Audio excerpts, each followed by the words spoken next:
going to just briefly introduce each panelist, and their bios are in your folder in the order in which they will speak. And I'm very excited to have this group of outstanding individuals here with us this afternoon. Hopefully we'll have some time for some questions, but we'll hold them until everyone has spoken. So our speakers for today, for this panel, will be Ms. Tina Hone with the Lung Cancer Alliance, who will raise awareness about the lung cancer epidemic, something that's often forgotten, and the latest and surprising trends in it, and the need for a more comprehensive approach to battling the disease. Dr. Faina Stern will highlight racial and ethnic disparities in and the challenges associated with prostate cancer screening, incidence, and outcomes, and will speak about the need to move the fight against prostate cancer upstream with more advanced, appropriate, and patient-friendly diagnostic tools. Is it Dr. Blount? Ms. Linda Blount of the American Cancer Society and Dr. LaSalle Lafall of the Howard University College of Medicine, who I think everyone knows as, one of our leading cancer experts, cancer surgeons, and who is a past chairman of the Susan G. Komen Breast Cancer Foundation, and currently serves on the President's Cancer Panel, will highlight racial and ethnic disparities in cervical and breast cancer incidence, care, and outcomes, respectively. So, we will begin this panel with Ms. Tina Hone. Thank you. Shall we say at least? Any place you want to speak from is fine. Okay, where are you guys? She okay, I'll go to the podium. You won't be able to do your slides there. I just left here. Thank you very much. Well, it is certainly a privilege to be here. I'm speaking into the wrong thing. Forgive me. Yeah. It's okay. No, I'm unflappable. So it's a privilege to be here on behalf of the Lung Cancer Alliance. I want to start my presentation by, of course, thanking the wonderful Congresswoman Donna Christensen, who I'm so glad we honored Maxine Waters earlier, because she said so many of the things that I think we all have wanted to say about you, that you are a leader and a healer extraordinaire, and it is marvelous to stand next to you again, because I have gotten to stand next to you before, and so it's a privilege. I also want to acknowledge Lori Fenton Ambrose and Sheila Ross. They are the heart of the Lung Cancer Alliance. Sheila is a 2-time lung cancer survivor, and when I'm done, you'll realize how extraordinary it is to be a lung cancer survivor. And Lori Ambrose is our just unrelenting leader. This is a very tough disease to talk about. One of the reasons I was so pleased to be here earlier in the day is to hear the other presentations. And I hear these presentations and I think to myself, my God, it is hard to be black in America.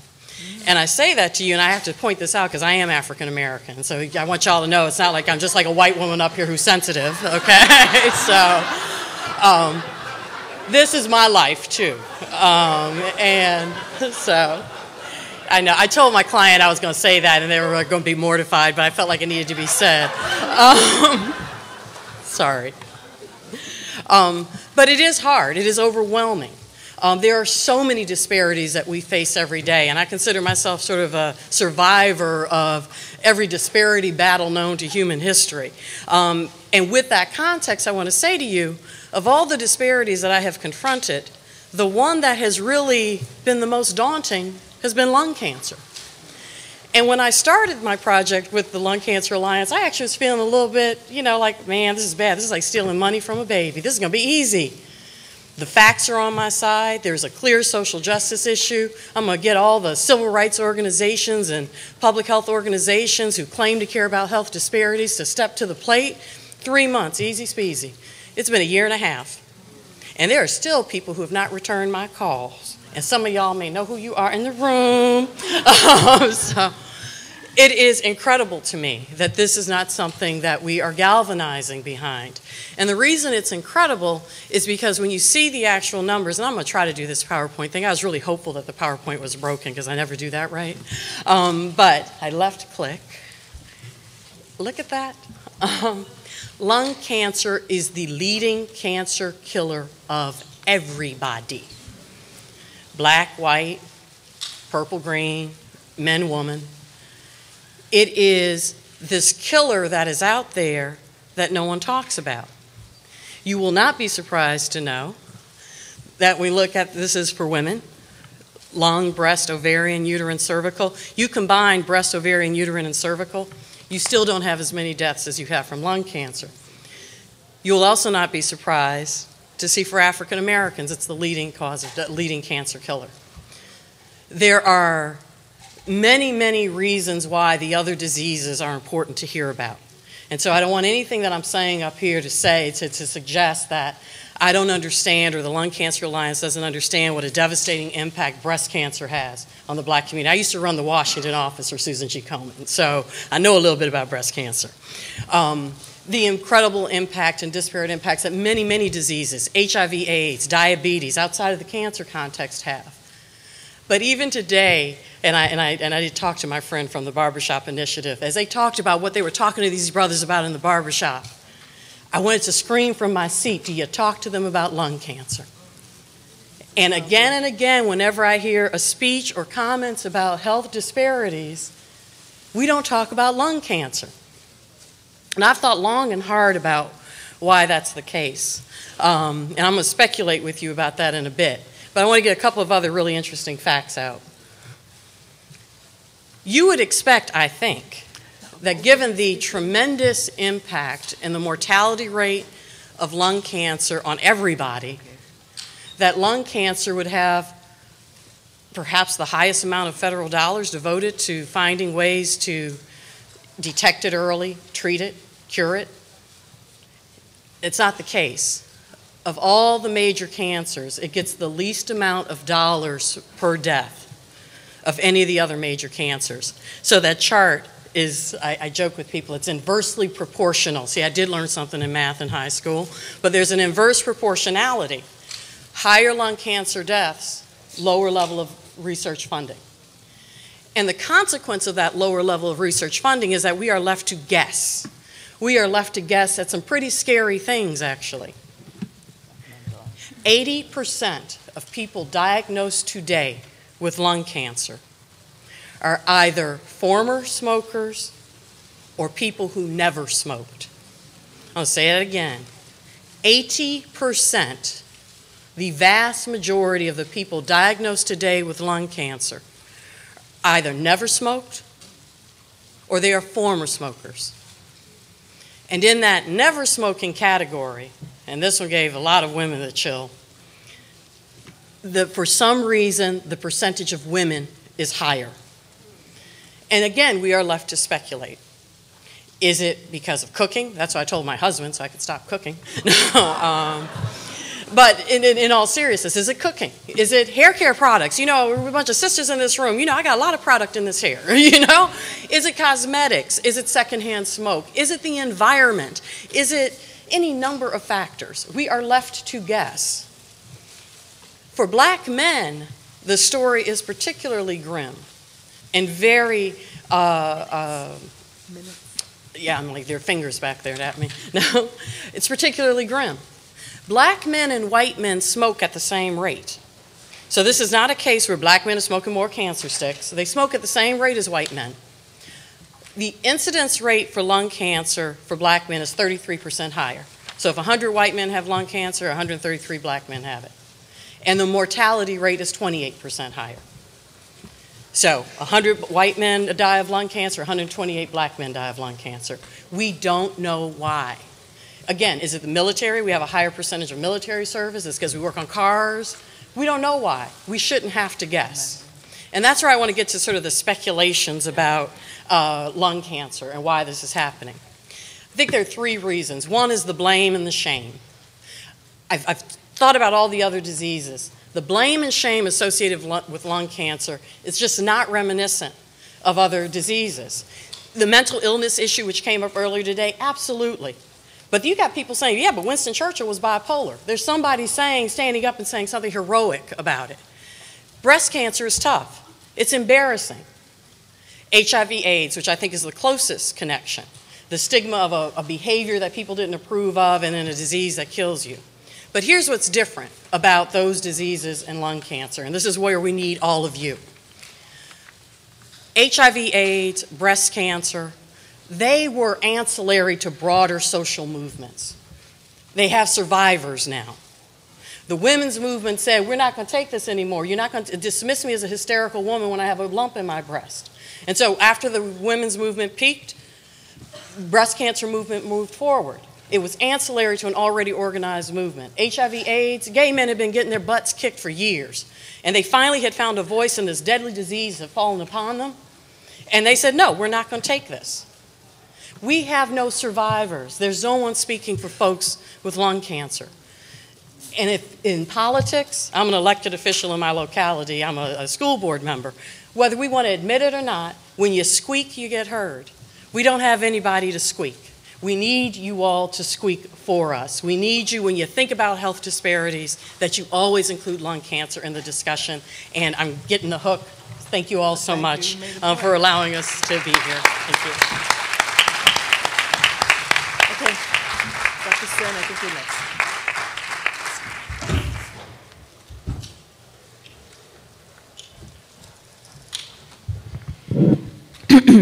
Dr. Christensen, members of Congress, ladies and gentlemen, it is one of the special moments of my career to be here in front of you. Thank you very much for this opportunity. I also want to use this opportunity to thank Dr. Christensen, Representative Cummings, and other members, many of them, of Congressional Black Caucus, who have been leading the fight against prostate cancer. My slides, please. Only a few weeks ago, as many of you know, President Obama proclaimed September 2010 as National Prostate Cancer Awareness Month. And he issued a national White House call to action to improve prevention, detection, and treatment of prostate cancer. Next, please. Next, please. I think you have to left. Sorry? Oh, right. Is it right here? It's on the mouse. Great, thank you. Prostate cancer is the most common major cancer in this country.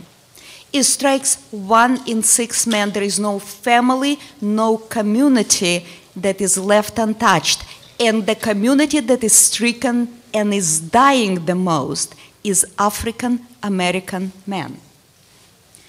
And yet, in spite of the magnitude of prostate cancer epidemic, we do not have reliable tools for early detection, which is so critical to save lives and to cure cancer.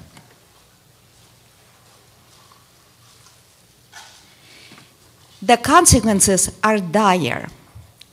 A man dies every 19 minutes, and an African American man is 2.5 times more likely to die. A man is diagnosed every 2.5 minutes. In this year alone, 32,000 men are going to die. 70,000 men will have treatment failures and recurrence or progression of their cancer after treatment. 218,000 men will be diagnosed, and close to 2 million men will have biopsies. And I really would like to get your attention here at a very interesting number. Only about 200,000 men have prostate cancer per year. Almost 2 million men get biopsies. We have that many unnecessary biopsies costing billions of dollars to healthcare every year because we do not have accurate diagnostics. African American men are stricken 60% more often than anyone else, and this disease strikes younger African American men when it is particularly virulent and lethal.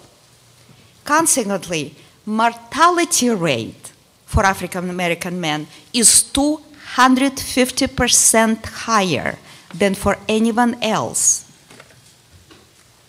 President Obama pointed out his passionate commitment to support research to actually address the question why we do not have an answer.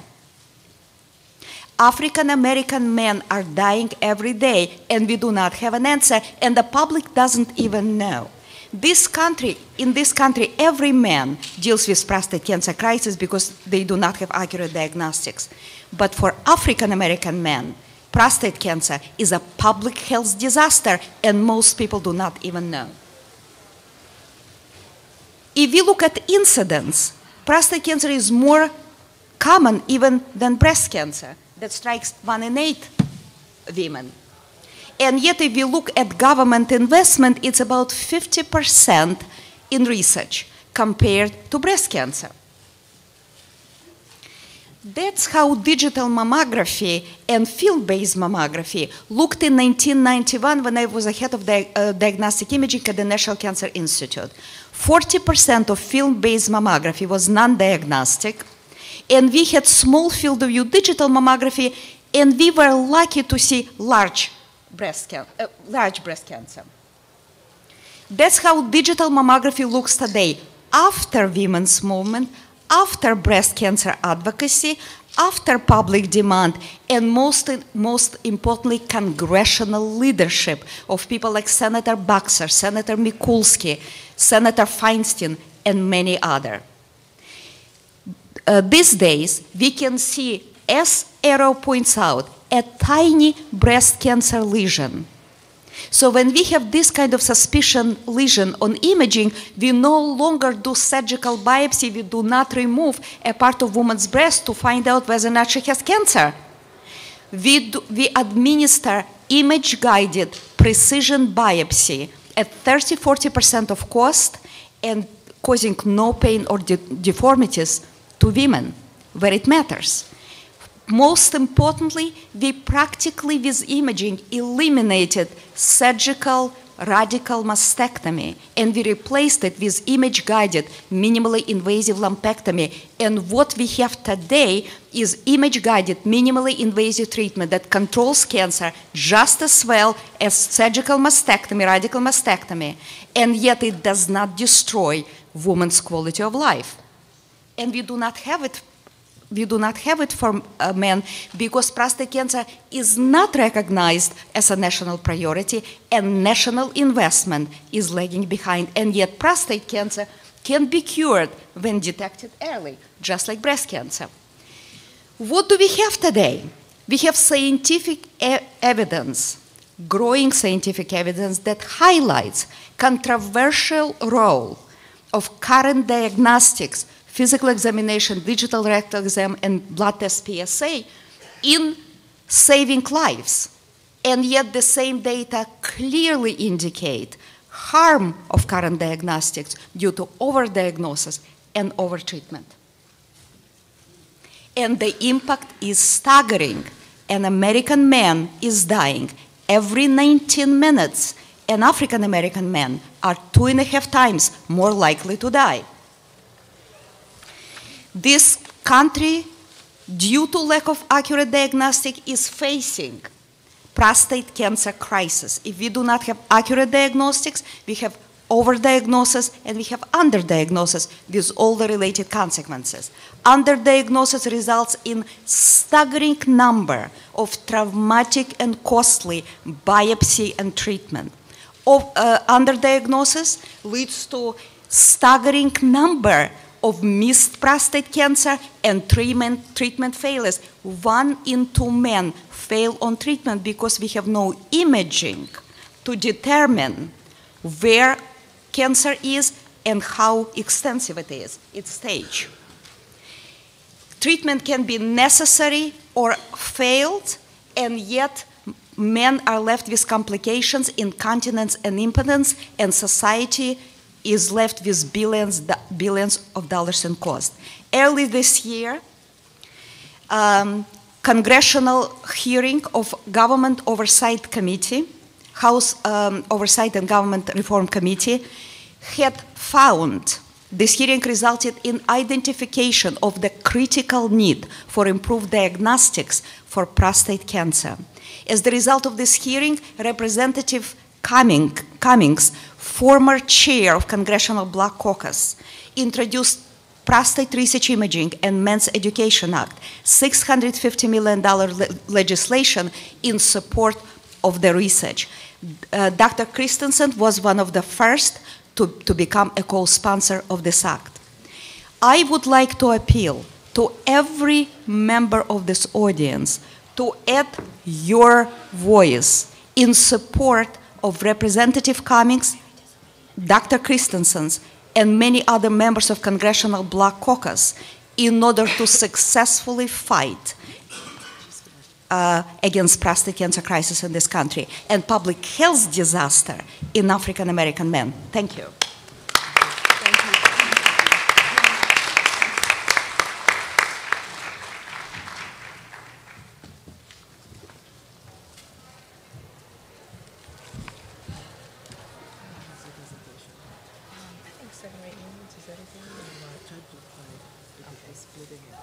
Okay. All right. I'm going to try to speed through this. We're in the interest of time. Good afternoon. I'm Linda Blount, National Vice President for Health Disparities at the American Cancer Society. And before I start, I just want to make sort of one statement that you might find interest. We're spending a lot of time talking about health disparities. In fact, less than half of the American population, black or white, are aware that health disparities even exist. So as you have this conversation with your colleagues, make sure you let them know that. But on behalf of the American Cancer Society, I'm actually honored to be here today at the Congressional Black Caucus Health Brain Trust to talk about cervical cancer and the impact it's having on our community. First, though, I want to stop and acknowledge Congresswoman Donna Christensen for her leadership and her dedication in reducing health disparities. And on behalf of the Society, thank you for your extraordinary work. So, cervical cancer has a major impact on women's lives worldwide, particularly in developing countries where it's the second leading cause of cancer death among women. It kills more than 250,000 women every year. In this country, African American women actually have the second highest incidence rate for cervical cancer, second to Hispanics, but we have the highest mortality rate. In fact, our survival rate is about 63%. For white women, it's 73%, and that's despite the fact that we have the same screening rates as white women. As a result, the real travesty is that we have tools to prevent this. Cervical cancer is preventable with the availability of the Pap test and with the HPV vaccine. So as a result of regular Pap test, we can actually prevent it or treat it. And I'm sure every woman in this room has had a Pap test in the last 3 years, right? Okay. There's no reason why women in this country should die from cervical cancer, but many do. Despite the availability of these life-saving tools like the Pap test, African American women are twice as likely to die from cervical cancer as non-Hispanic white women. Cervical cancer disparities in African American women are associated with the effects in this country of being poor, uninsured, and not having regular access to a healthcare provider. Furthermore, due to the historical and ongoing societal inequalities and injustices in the U.S., African American women continue to have reason to distrust the medical system, which limits their care-seeking behavior. Finally, there are numerous studies that show African American women must wait longer to begin their cancer treatment, and this is true even for those who have health insurance. We have lots of statistics on cancers of all kinds, and you all should have this book. If you don't, there's one outside. This is sort of the Bible for cancer facts and figures, so please pick one up.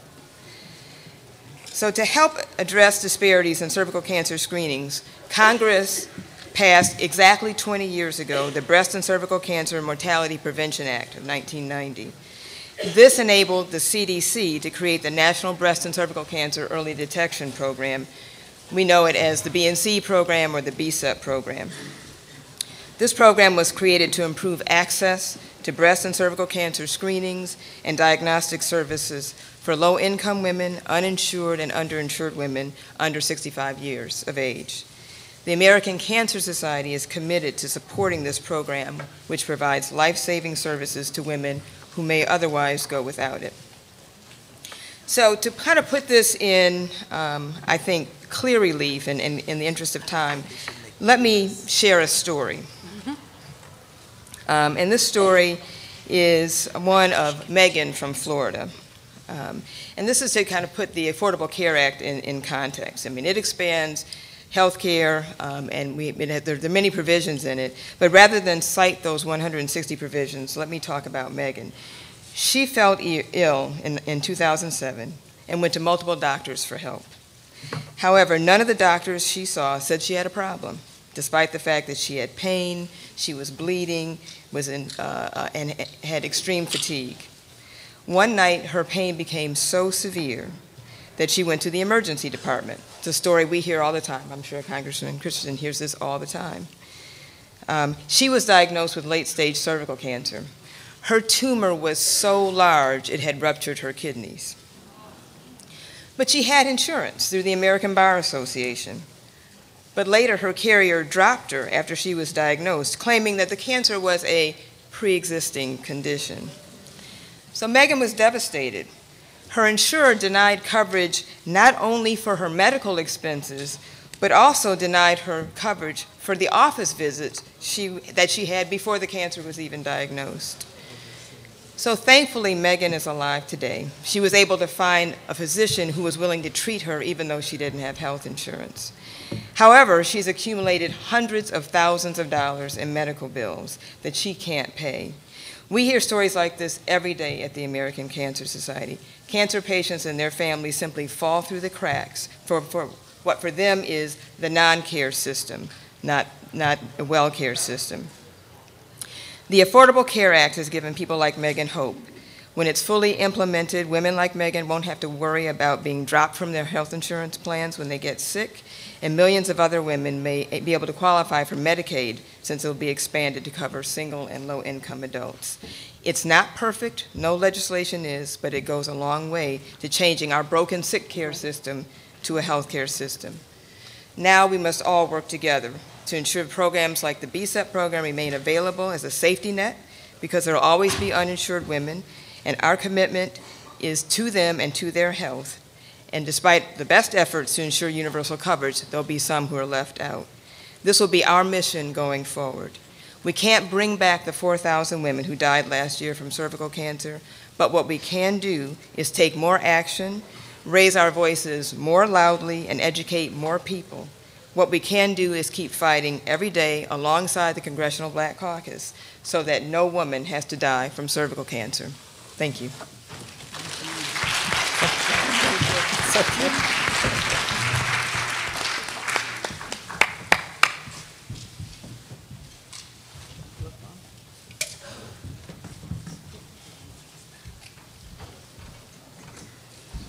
Well, Susan G. Komen for the Cure, formerly the Susan G. Komen Breast Cancer Foundation, is proud to be a part of this program today. And first, I would like to, on behalf of our founder, and no slides for me. No, I've changed, no slides. On behalf of our founder and president, Ms. Nancy Brinker, I would like to express to you our thanks for being here, and Dr. Christensen, for you, for all that you have done and continue to do in this fight about health care disparities. Susan G. Komen Foundation was founded about 30 years ago when Nancy Brinker made a promise to her sister. Her sister was diagnosed with breast cancer, and a couple of years later, she was dead. And she meaning Nancy Brinker, talked with her sister and said, please promise me that you will do everything that you can to be absolutely certain that no one has to suffer like I've had to suffer. And that's the reason, ladies and gentlemen, that I've become involved and have been involved since Susan G. Komen was founded in the early 80s with Nancy Brinker and her group, because she included all women. She reached out to all women, not just a group of women, but to all women, no matter what your race or ethnicity happened to be. And I think that lets you know about the commitment of Susan G. Komen for the Cure. Since it's been founded, Komen has dedicated almost $1.25 billion to access, to research, everything related to breast cancer. As you can see why this organization is really committed to doing everything it can to be sure that nobody has to suffer like Nancy Brinker's sister had to suffer, and that we can make the diagnosis early. We know that black women don't have the diagnosis of breast cancer made nearly as often as white women, but when they have it made, it tends to be made at a later stage.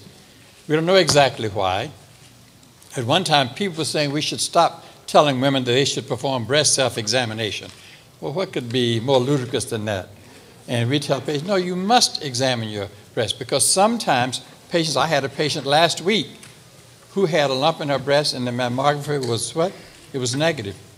But she said, but Dr. LaFall, I feel this lump in my breast. We happened to get a sonogram, an ultrasound, and it showed the mass. But even if it had been negative, we would have followed up and done something to be absolutely certain that this mass in her breast was cancer or not cancer, whatever it might have been. We wanted to find out. A couple of stories. Years ago, I was talking about breast cancer and making an early diagnosis. A lady came up and asked me, she said, Dr. Fall, why should I want to make a diagnosis of breast cancer so you can remove my breast? Can't you do something better than that?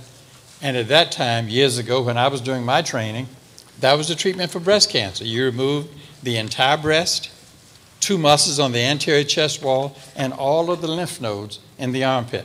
That was the treatment. I had 2 years of obligatory Army service in Munich, Germany, in 1960 and 61, and I was there. And shortly after I arrived, a patient came in who had breast cancer, and I operated on her, and she did have breast cancer, and all of her lymph nodes were negative. She had 21 lymph nodes, and every time she'd come in, she'd just tell me how great I was and hug me. And as the months went by, her ardor and enchantment with me decreased gradually and gradually until it was all gone. And why? Because as she came in and she said, just look at this. Her arm was getting larger and larger and larger. Why? Because I had removed all of the lymph nodes in her axilla. The axilla is the armpit. Because that was what you did then. And she said, well, look at me. I said, yes, but you know we had to remove the lymph nodes. She said, yes, but you told me they were all negative. I said, yes, they were all negative. Couldn't you have found out beforehand they were all negative? Now think about that. Today, ladies and gentlemen, we can. I tell you that story because today we do something called what? Sentinel node biopsy. We inject a dye or we give a radioisotope so that we can identify that sentinel, that guard. Take out 1 or 2 nodes. If they are positive, then you can take out more nodes. If those nodes are negative, you don't have to take out any more nodes. But just think about that, what has gone on in that period of time. Sentinel node biopsy, all related to research, part of which has been supported by Susan G. Komen. And when you hear this term circle of promise for Susan Komen, that's Nancy Brinker's promise that she made to her sister. But just think about this. Getting your mammogram once a year, at one time it was said you should begin at age 50. We said, no, it should begin at age 40. Examine your breast once a month. We believe that the soapy, slippery hand rubbing over the soapy, slippery breast is likely to find something if something is there. And when a patient is taking a shower or bath, her hands will do that. She'll have a washcloth, but you can take her hands and she can feel her breast, and that will help her determine if there is a mass in her breast. So beginning at age 40 and then getting it every year, the annual mammogram is something that is extremely important. Much progress has been made. I don't have time to go into all the drugs we have available today. You've heard them, as well as our Arimidex, tamoxifen, and so forth and so forth. BRCA1 and BRCA2 determining whether you have some genetic predisposition. In addition to having breast cancer, do you have a predisposition to develop ovarian cancer? So much progress has been made, but much remains to be done. We ask you for your help in this, and Susan G. Komen for the Cure is going to do everything that it can. As I was coming today, a young man came up to me and he said, my father was in college with you. And that brought back some fond memories. And that has reminded me to tell you this story. I went to Florida A&M in Tallahassee, Florida. And one of my closest friends and fraternity brother was the late Julian Cannonball Adderley. And when the Cannon would come to town, he and I would get together, and we'd have the turntable and listen to something nice. And one evening, we were listening to some music, and Train was playing a tune, and for those who may not be jazz aficionados, Train is the late John Coltrane. Train was playing a tune called Lush Life. He was really into Lush Life, and the canon looked at me and asked me, how'd you like that? I said, oh, that was beautiful. He said, yes. But how did you like that grace note? What? He said, that's right. You're not a musician. Perhaps you don't know what a grace note is. I said, no, canon, I don't. What is a grace note? He said, a grace note is a note whose timing does not affect the rhythm of the bar. It is something that is just a little extra, an ornament, something beautiful. So very often you a beautiful piece and you say, that was nice. That was a grace note or a series of grace notes. And that reminds me, that's what we must do in our lives. We must be willing to do that, something that is just a little extra, to let that patient know that we genuinely care about her or him because we have applied the grace notes. Thank you very much from the Susan G. Komen for the Cure, ladies.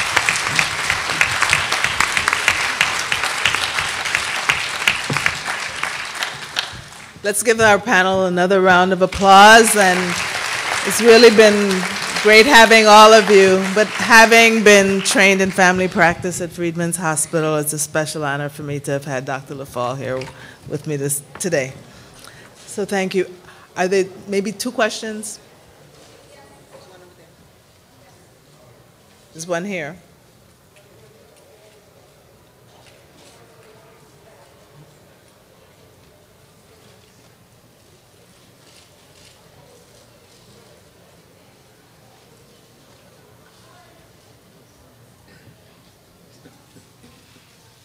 He'll have it on.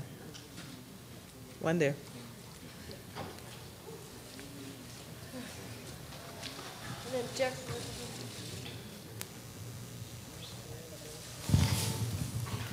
Hi, Robert Graham, Hybrid Medical Analytics out of Houston. A couple of questions. House Bill HR 5440, genomics. With all the numbers that you guys supplied here today, what I'd like to get is your opinion on how genomics can make a difference.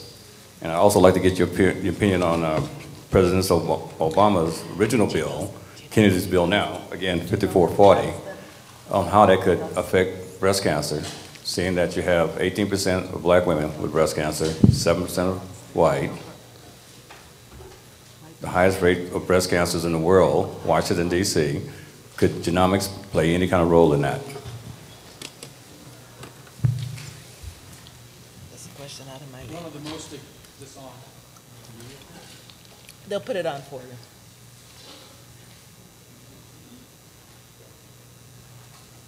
Got it? Thank you. One of the most exciting areas in research today, ladies and gentlemen, is in gene research, genomics, studying the tumor.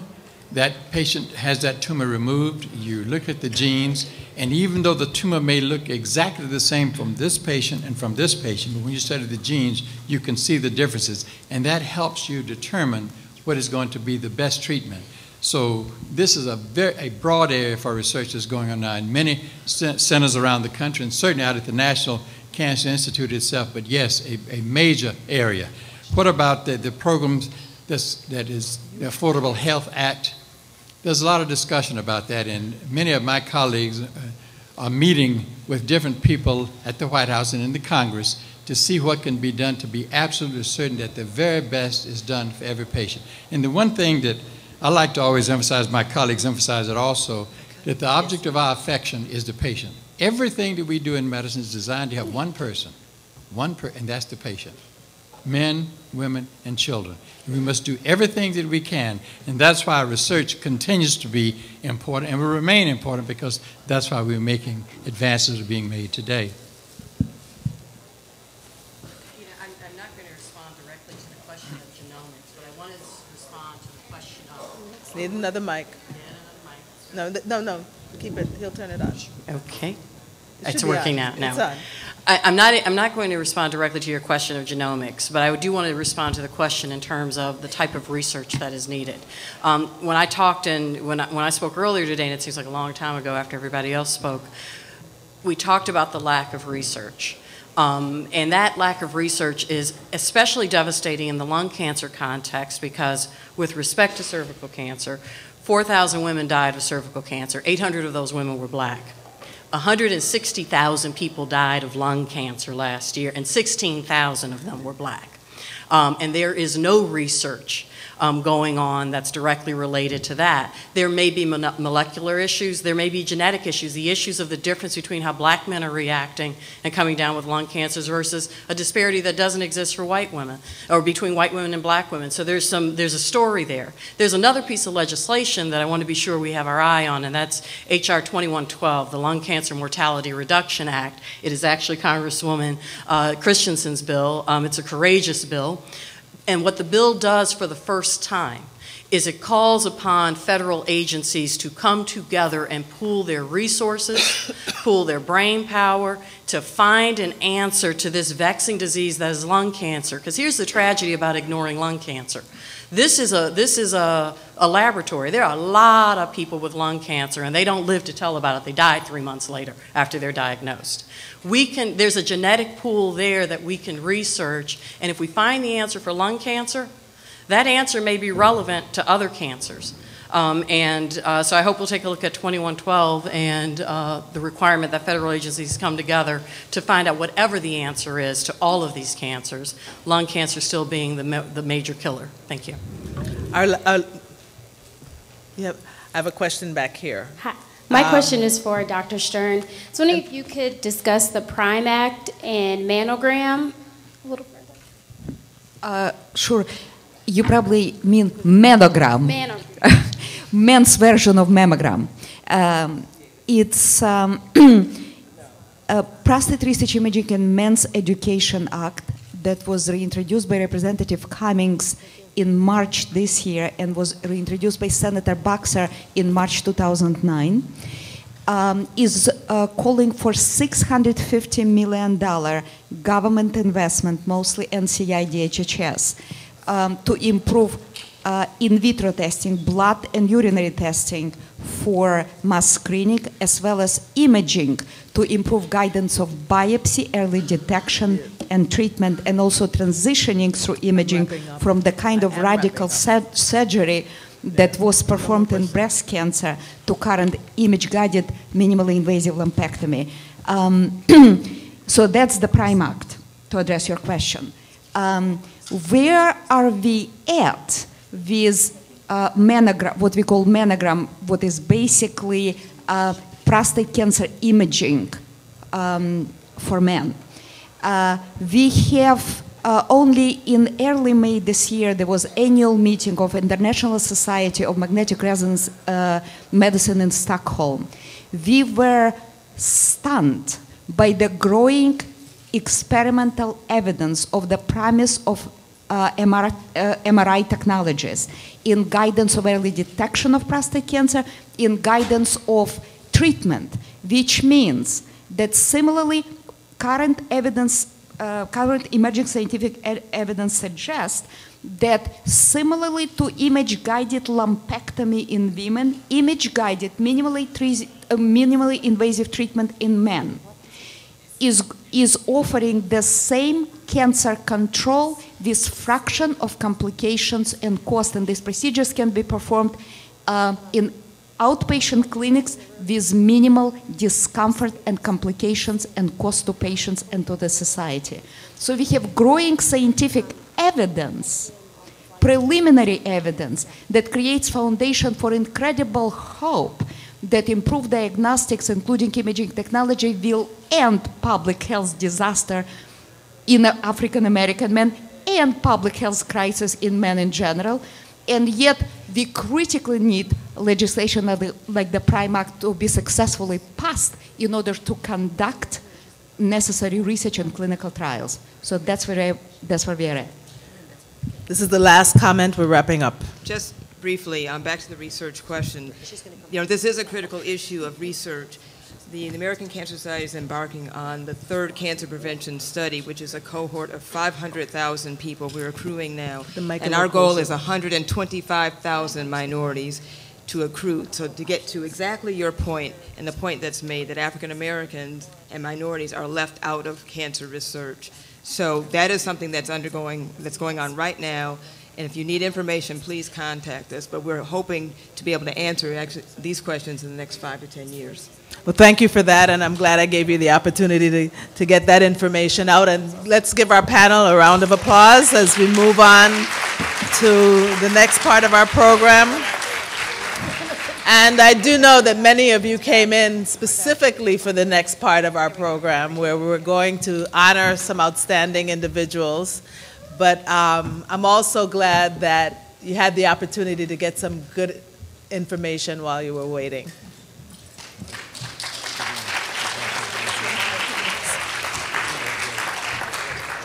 We have a number of individuals we want to recognize, and I'm going to start with our 2010 CBC Fall Health Brain Trust Staff Leadership Award. As a member of Congress, I know, and I'm sure many of you know, how hard staff members work.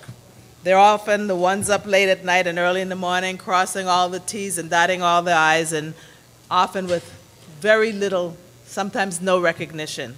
And that's what makes this award important for us to do every year. It goes to a staff person this year who fits that bill and beyond. The recipient of this year's Staff Leadership Award is Ms. Bridget Taylor. My staff and I, and Bridget, you can start coming up. My staff and I have had the pleasure of working with Bridget for many years, first when she served as Congressman Dingell's lead health staff member when he chaired the House Committee on Energy and Commerce. And most recently, we've had the pleasure of working with her in her new role as Senior Advisor to the Assistant Secretary for Legislation at the Department of Health and Human Services. And in every instance, I can tell you that we are so very lucky to have Bridget in that office and working with us. She has an impressive command of health policy, but it is surpassed and surpassed only by her dedication to ensuring that the health policies that are passed and implemented have a positive impact on the health care, well-being, and thus life opportunities of those Americans who need it most. We saw this dedication when she worked for Chairman Dingell, especially around Medicaid and S-CHIP, and we've seen it in the days, weeks, and months leading up and since the Patient Protection and Affordable Care Act was passed, signed into law. When my staff and I had to work on the territories, Bridget was right there working alongside of us. And so it's my pleasure and honor to give Bridget Taylor this recognition today. Congratulations, Bridget, for being selected. And here's the award.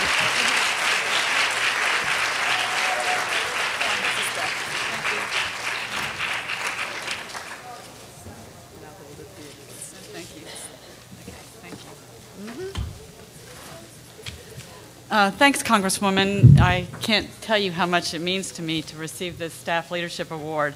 I spent many years working with the Congresswoman and Britt Weinstock, her wonderful staff, and I learned more and grew more from that experience than I can tell any of you. I know many of you probably remember Mickey Leland. He was a congressman from Houston. Yay, Mickey! He was a congressman from Houston. He replaced Barbara Jordan. Mickey was the most incredible human being I know and was dedicated and an anti-poverty activist like you've never seen. Mickey unfortunately died when he was in Africa in a plane crash. He was over there trying to make people know about world hunger. Mickey was a close personal friend of mine, and many of his staff were also friends of mine. After Mickey died, one of my friends took me aside and said, you know, Mickey, before he left, he was kind of agitated because his staff weren't doing what he wanted them to do. So he called them all together and he said, look, let me just tell you this. You have one job and one job only, and that is to be the voice for people who don't have one. That is what I believe you, Congresswoman, and all these people in this room do every day. So that's why I'm so honored to accept this award. Thank you. Thank you, Bridget. Thank you. Thank you for all of the work that you do, and there's a good box for you. Thank you.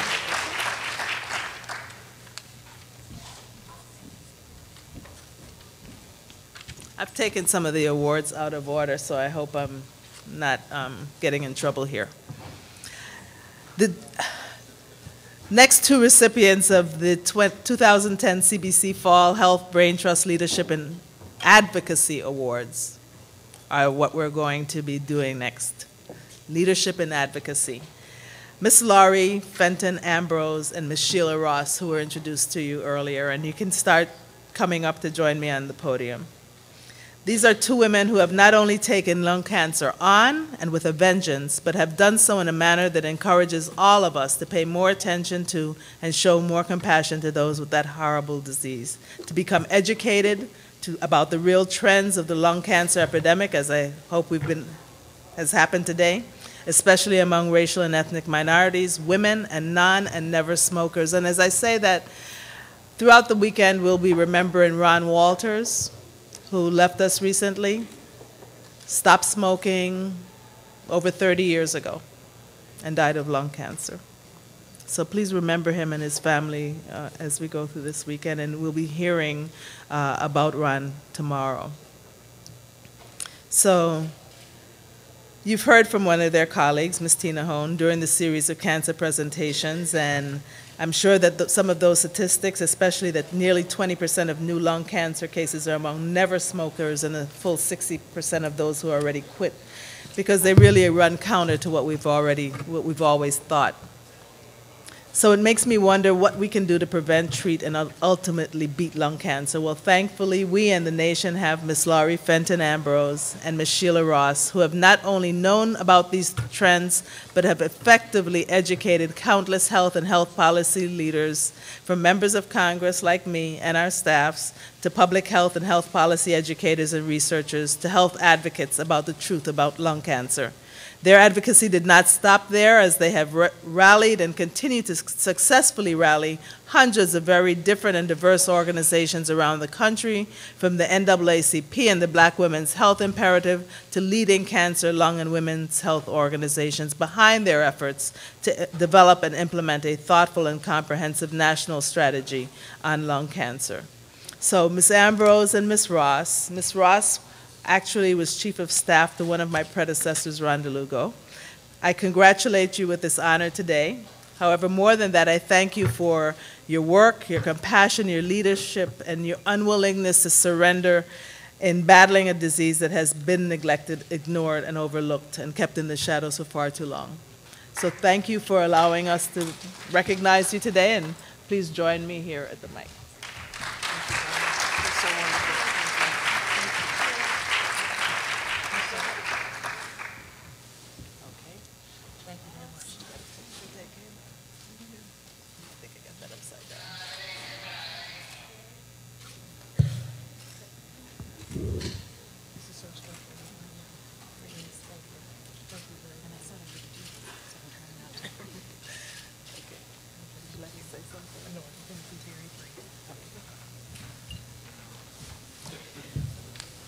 I said to the Congresswoman that I wouldn't do this, but this does bring tears to my eyes. It's an extraordinary honor, because this battle should not be this hard, to increase compassion and support for all of those who are either living with or at risk for this disease.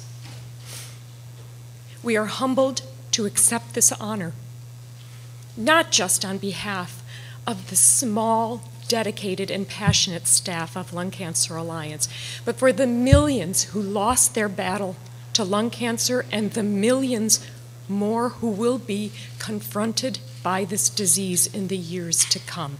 This is a disease no one deserves. This is about a comprehensive, compassionate response to all of those who could be living with or at risk for lung cancer. This award has elevated lung cancer to national significance. It's given hope to a community that has felt so ignored and disenfranchised. And it will see a way forward to do what I know everyone in this room desires, and that's to save lives. To you, Congresswoman, Britt, to staff, to others here in this room who have picked up and joined our call to action, thank you Together, we will end lung cancer as we know it. For you and your leadership, CBC, renowned national voices on health disparities and social justice issues, we are honored, and we look forward to working with you in the days ahead. Thank you. Thank you. Thank you. And we've been joined by the chair of the Congressional Black Caucus, and I'm going to let you eat your lunch.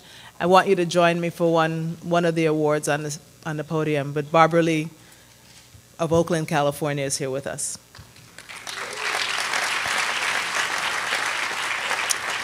Next, I'd like to turn to the 2010 CBC Fall Health Brain Trust Leadership in Journalism Award.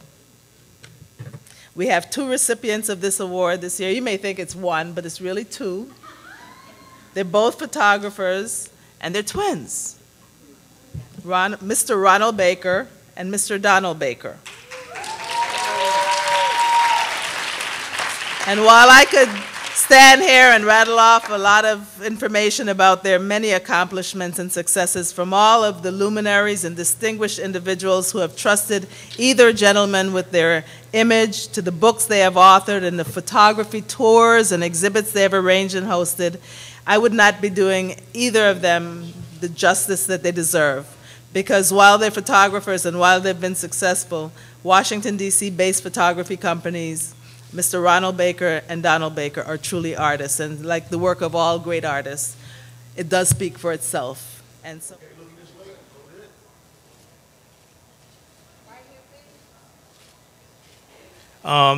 looking at those pictures, and we had to really struggle to come up with those 150, because we've got millions of frames of images, but it just made me realize how old we are. I mean, those pictures go back to the early 70s. And it's a real blessing. We want to thank the Congressional Black Caucus, Congresswoman Donna Christensen, and everybody involved with considering us for this award. I want to thank my family, especially my wife and daughter, who asked me not to say anything about them today. But they have been my rock. You can't achieve anything unless you've got family. And without a good family, you're lost. And I have a great family. So thank you all for coming.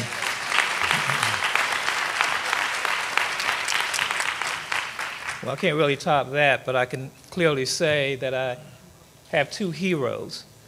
My first hero is my brother, and my second hero is Gordon Parks, who spent his years categorizing the history of people all around this nation and the poverty and many other things. And he changed history with his images, and we were the recipients of recording that change.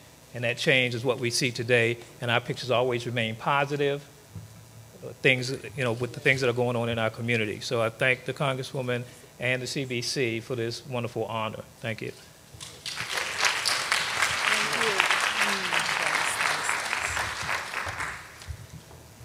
now we have some more people to honor, but my chair lady has a very special presentation to make, and she's being called away. So we're going to bring to the podium and help me welcome the chairwoman of the Congressional Black Caucus, who's really led us through some very big challenges, but she's done it with excellence and aplomb and with a lot of success.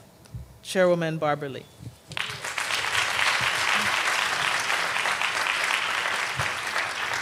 Thank you so much. Good afternoon. Let me first thank Congresswoman Dr. Donna Christensen for her stellar leadership, and also just say I was a former staffer with the great Congressman Ron Dellums, and that's when Congressman Lou Stokes, a great warrior, you remember Lou, started the Health Brain Trust. And I tell you, Congresswoman Christensen, what you have done in terms of taking this Health Brain Trust to the next level has just been amazing. We never would have had health care reform and the inclusion of health care disparities and all of the issues that the Health Brain Trust has championed for so many years in that bill had it not been for Congresswoman Donna Christensen. So give Donna another round of applause. And thank you, Donna, so much. We owe her a debt of gratitude for staying the course. Let me just briefly say something about multiple sclerosis. I know the foundation has had a project, a very successful project on MS. It's an issue that has touched so many communities of color, including my own family, so many African American communities. And I've been working on this for many, many years.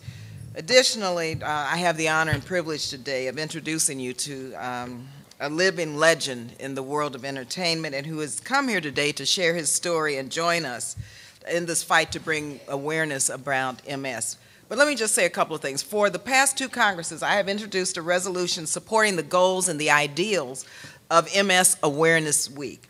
As we know, multiple sclerosis is a chronic, unpredictable disease of the central nervous system. It's thought to be an autoimmune disorder where the immune system incorrectly attacks healthy nerve fibers of the central nervous system, interfering with the transmission of nerve signals throughout the body. My resolution supports the work of the MS Coalition in raising awareness about MS, urging states, localities, and the media to participate in MS Awareness Week, and by encouraging people to educate themselves about the disease. There are over 400,000 people nationwide suffering from MS, and worldwide over 2.5 million cases have been diagnosed, but the real numbers of people living with MS are almost certainly higher.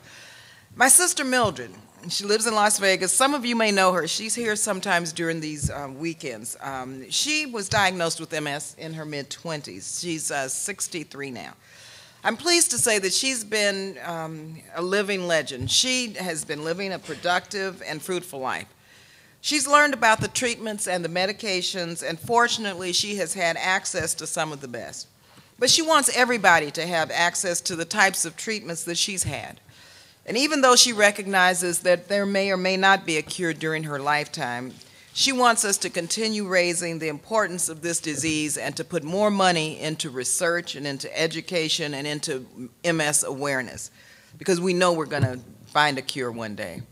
A few months later, a few months back, I read an article, because I read a lot about MS, and it was online, and it was about one of my favorite entertainers, Walter Williams, who's a member of the legendary OJs.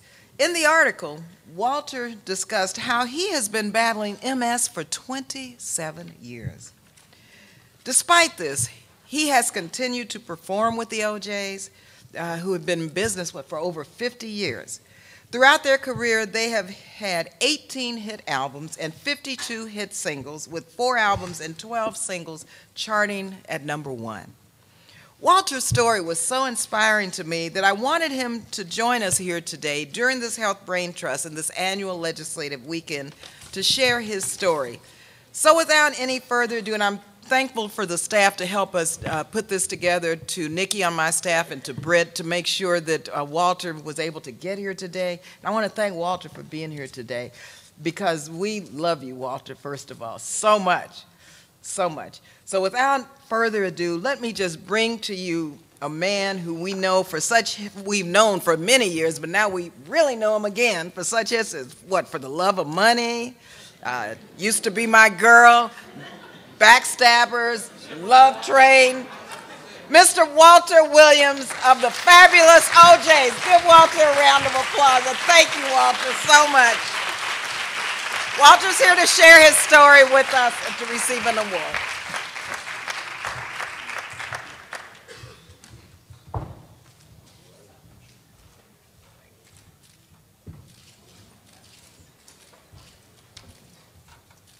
Good afternoon. I'm here to hopefully further the awareness of MS. And why did I wait so long to come out? Well, when they first told me about the medication, there was an 80,000 person waiting list, and it was experimental. So I wanted to wait and see if people were going to grow new arms and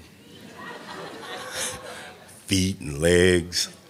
And so it turned out to be a very positive medication, and it's very helpful.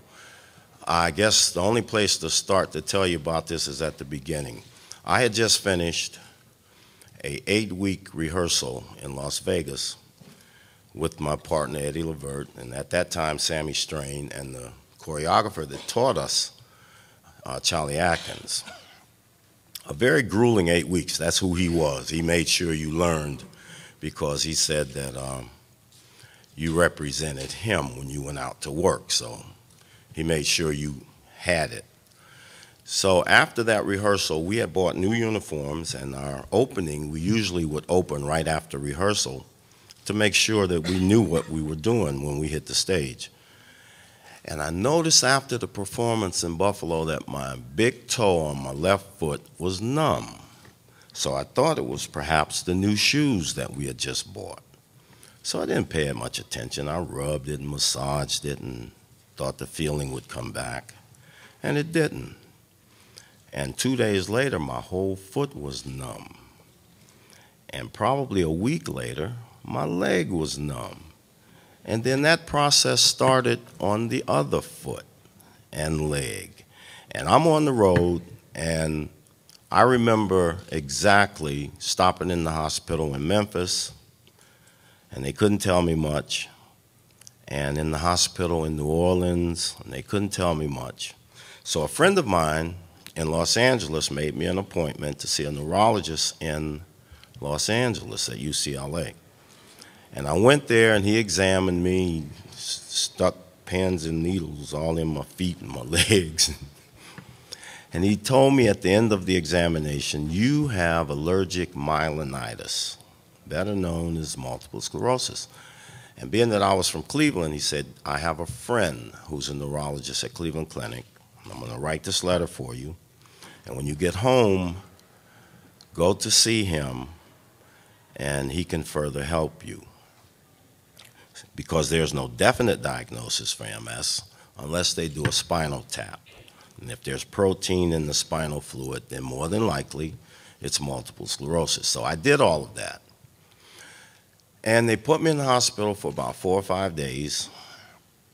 And sure enough, it turned out to be multiple sclerosis. So now I'm in the prime of my life. I'm 39, just turning 40. And I'm frightened, actually, because I don't know where I'm going now, what kind of toll this is going to take on my life and my career and my family. And I had very young children at that time, and they were all afraid. And I didn't know what to do. And I asked the doctor what was the life expectancy, and he told me to start getting your life together, probably 20 years. Okay, that helped, 20 years. I got time to do some things.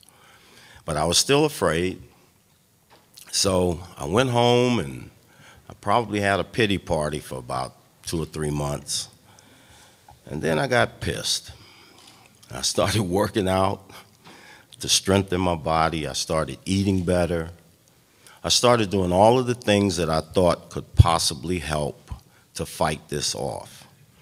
They told me I had to take cold showers twice a day for 45 minutes. I had to sit in a tub of cold water with just my mouth and nose out to breathe because that cooled down the myelin sheath.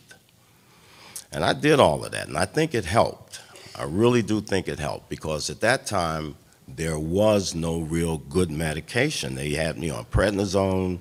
I probably gained about 30 pounds. That didn't help. My feet and my legs were numb. When I went to work, I couldn't dance like I needed to dance because my balance was off because I didn't feel my feet on the floor really good.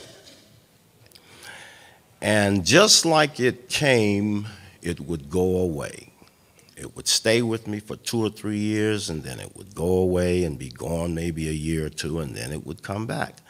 And all this time, I'm trying to find the common denominator. Well, what am I doing? What did I do to make it come? What did I do to make it go away? Never found those answers. And I was probably without really good medication for 15 years or so. And then I heard about the Biogen Avonex interferon, the meds that I told you about earlier, and they were experimenting. So I didn't know whether or not I was going to take it, and I waited for a long, long time before doing so. And then the disease became very aggressive. I had to do something. So I tried it, and the first 8 weeks or so, nothing. And then after that, I started to feel better, and I realized that this could and was probably helping me.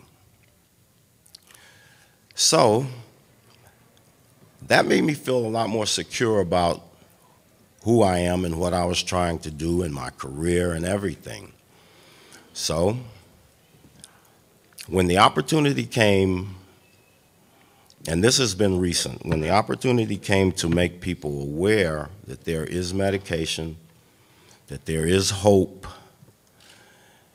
and throughout all of that, what helps is to keep a really good positive attitude about it and do all of the things that you can do personally to help it by exercising, stretching, keeping the elasticity loose and flexible and all of that.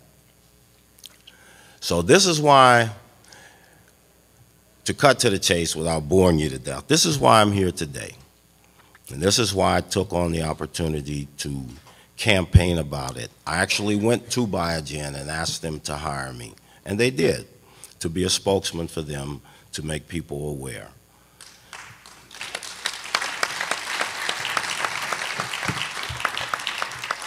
Throughout all of that, I got to tell you that I was prayerful too, because I couldn't leave that out. And I think it made me stronger. And being confident and having the strength to go forward and deal with it, because there were some trying moments, there were some trying times with it. And what I mean by that is motor skills. It affected motor skills from time to time. You know, you make a step, and then the next one you kind of drag it and make a plop. And I went through that a couple of times. But over the years, I found out that you can endure. I think it made me stronger in a lot of ways. Confident in a lot of ways. And that's why I am here today, to let everybody know that's been struggling with this, that there's hope, there's help, there's medication. Talk to your healthcare provider, and don't wait. Do it right now. And that's pretty much my story. Thank you for listening.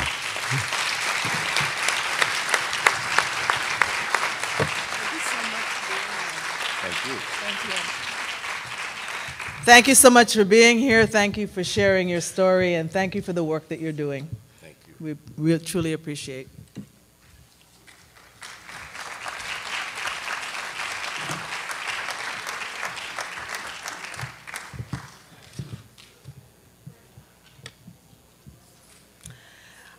We're back to our honorees. And Reed, you're going to be surprised at this next honoree. The next honoree is someone many of us have worked with for many years, and we're pleased to be able to recognize his work with the 2010 CBC ALC Health Brain Trust Leadership and Advocacy Award. Some of the people who are here left other commitments to be here for him and for the next honoree who you'll meet later. Knowing both of these individuals, they thought it was important enough for them to just drop everything else and be here just for them. To the work for which he's being honored, Dr. David Rivers brought his education at Georgia State and Yale's Urban Fellows Program and his years of experience in senior level positions in the governments of the cities of Atlanta, Georgia, Washington, D.C., and Charleston, South Carolina, where he was the envy of all of us who are running for re-election this year, because he was re-elected as a Commissioner of Public Works and the Commission's Vice Chair without having to withstand not even one election. He was unopposed. There are also a multiplicity of organizations which he has and continues to support, serve, and lead, which speak volumes to a life of public service.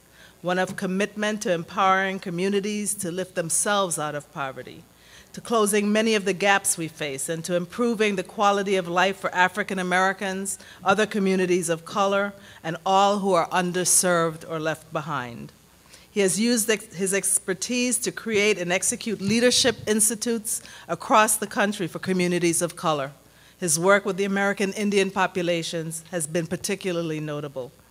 As a member of the board of the Alliance for Digital Equality, he's working with his colleagues to help close the digital divide for African Americans, other people of color, and all who are outside of the mainstream.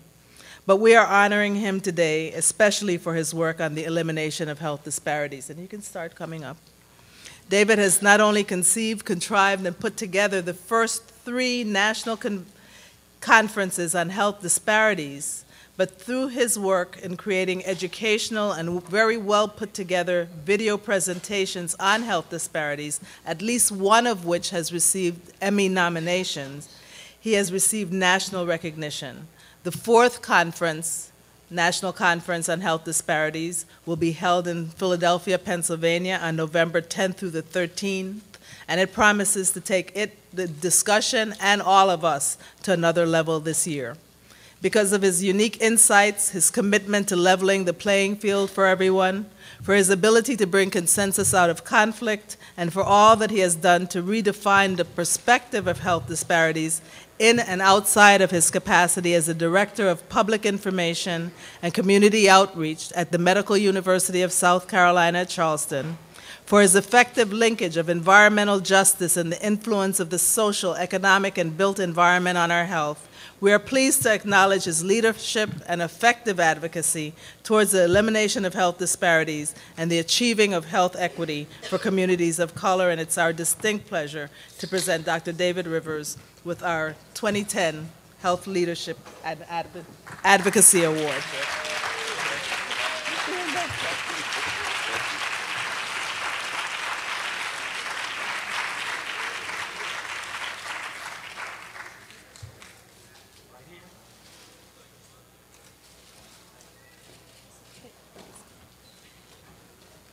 Thank you, Congresswoman Christensen.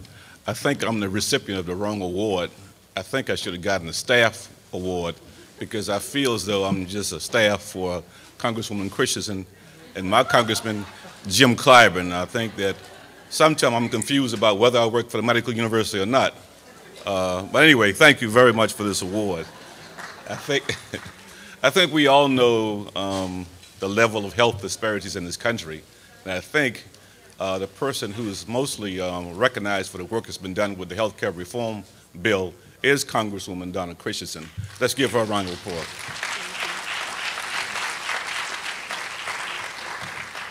So again, we look forward to hopefully at one point in our career and our lives, we don't have to talk about health disparity, that somehow we'll put together a program that will include not only treating you after you're sick, that's easy to do, but doing some prevention, because I think the best way to deal with health disparity is, one, not to get the disease at all. In order to do that, we need prevention. But more importantly, we need personal responsibility. You are the person responsible for your health. Don't sit around and wait for a silver bullet. Get off your, you know what, and do the right thing. Thank you very much.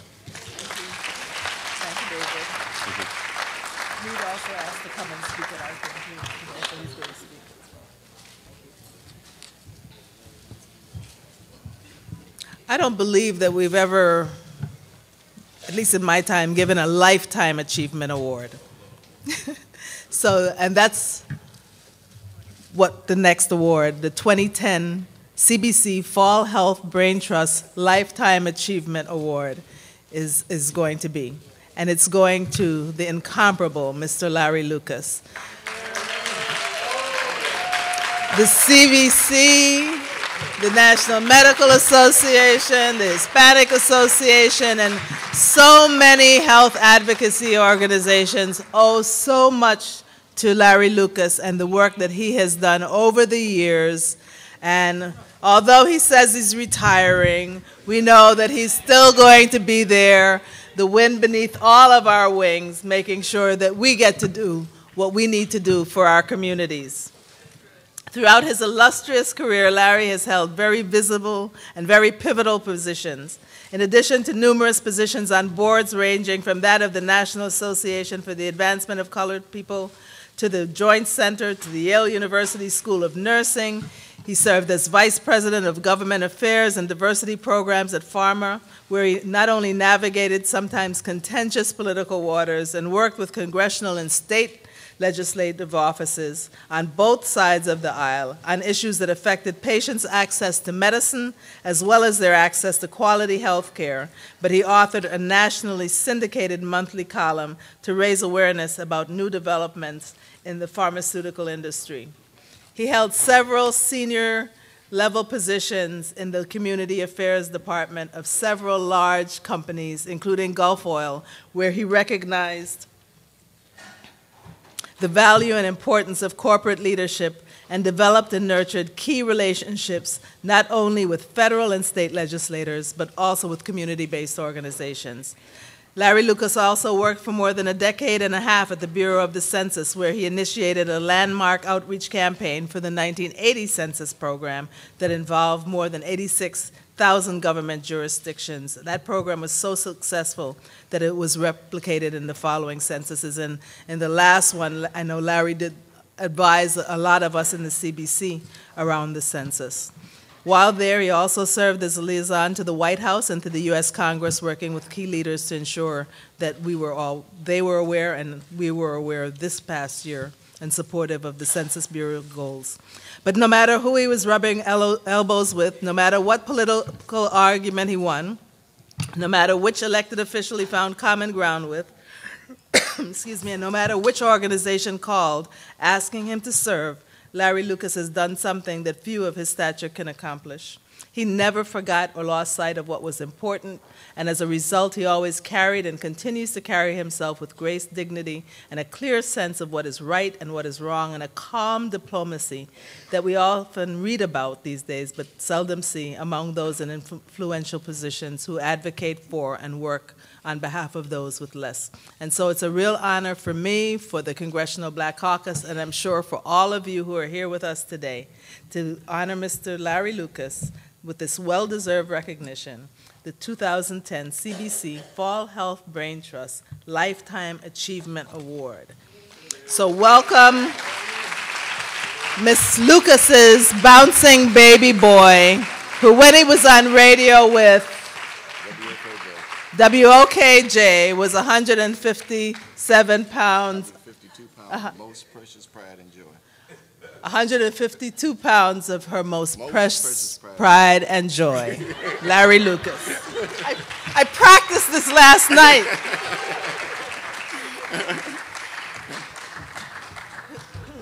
If somebody has a mirror, I'd like to see it because I'd like to look and see if that was me she was talking about. And as my uncle would say in Collins, Mississippi, where I grew up, I'm in tall cotton today.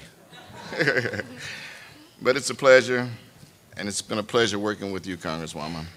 I've known the Congresswoman for a long time. In fact, I knew the Congresswoman long before she was elected to the Congress, when she was doing medical work and working with the National Medical Association. But my good folks back in Collins, Mississippi, they gave me all the support that I needed, and they told me the sky was the limit, and I believed them. So I'm still trying to reach it. And I'm going to work on trying to reach it until whenever. But I've had a lot of support from a lot of people. I've had support from the people at Pharma. I just retired from Pharma on June 30th, and they gave me the resources and gave me the opportunity to do a lot of things. And a lot of people in the audience had a lot of fun doing these things. And I do have some representatives from Pharma in the audience. Would you please stand? Because this was the base. All right. West Virginia. And then somebody asked me when I was going to leave Pharma if I was going to cry, and I said, well, I'm not going to cry because I'm leaving Pharma, but I'm sure going to cry when you take my American Express. So they took my American Express and they gave me a consultant job, so I'm okay. We can have a few more good parties and have a few drinks and, you know, healthy drinks. But thank you very much. It's been my pleasure to serve, and I will continue to serve. And Congressman Christensen, you continue to do what you've been doing and the world will be a better place. Thank you. And we actually have two presentations for Larry. Barbara was trying to stay to be here to help me do this. One is the award, of course. And we also have an entry in the congressional record on his behalf. Before we go on to the next panel, and I want just to give our awardees another round of applause. I got one more.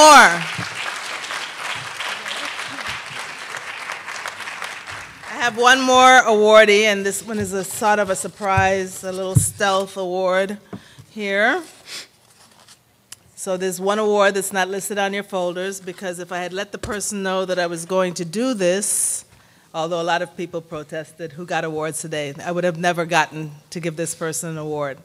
But everyone knows that on the ground where the rubber met the road, the person who was there at every turn to make sure the wheels turned and went in the right direction, getting us over the hurdles and through all the roadblocks on the way to the Patient Protection and Affordable Care Act, there was one person without whom not only I, but the entire Tri-Caucus and all of us would not be celebrating the successful inclusion of health equity provisions today. And that person is Britt Weinstock Thompson.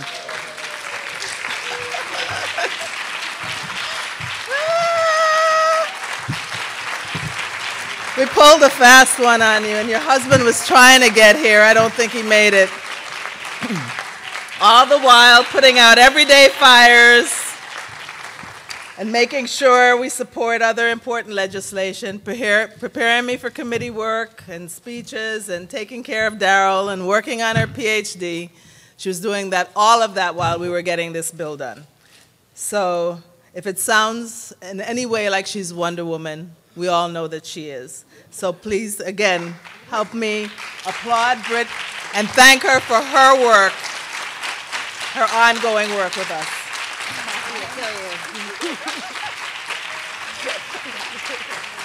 Wow. Daniel's supposed to be my bodyguard. He's here. She's in trouble. I am somewhat taken aback. I'm so emotional. I did not expect this in a million years. This is obviously an honor. I know we're behind schedule, and I know I'm like the biggest time moron on the planet, so I'm not going to be talking very long. I have the honor of working with someone that I just genuinely, that I just genuinely respect and admire, but I actually really like my boss. And I know that that's very rare for a lot of staff on the Hill. But I genuinely like her, so coming to work every day and fighting the good fight and getting called every name in the book is well worth it. And I fight on behalf of people who look like me, who don't have this opportunity. And I fight on behalf of my family and my future family and my husband and all of my closest friends because they represent the people who are left out of this healthcare system. And so it's a joy to be in the pit, I will say, and to be in the pit with people like Tina and Sheila and Lori and Jerica and everybody else. This is just really an honor, so I'm just touched. Thank you very much. Thank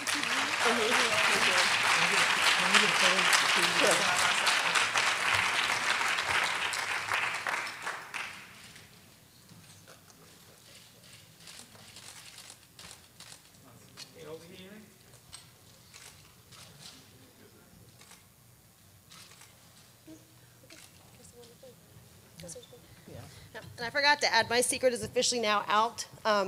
Until right now, everyone thought Britt was a white Jewish male. So thank you. I can no longer be incognito, but thank you very much.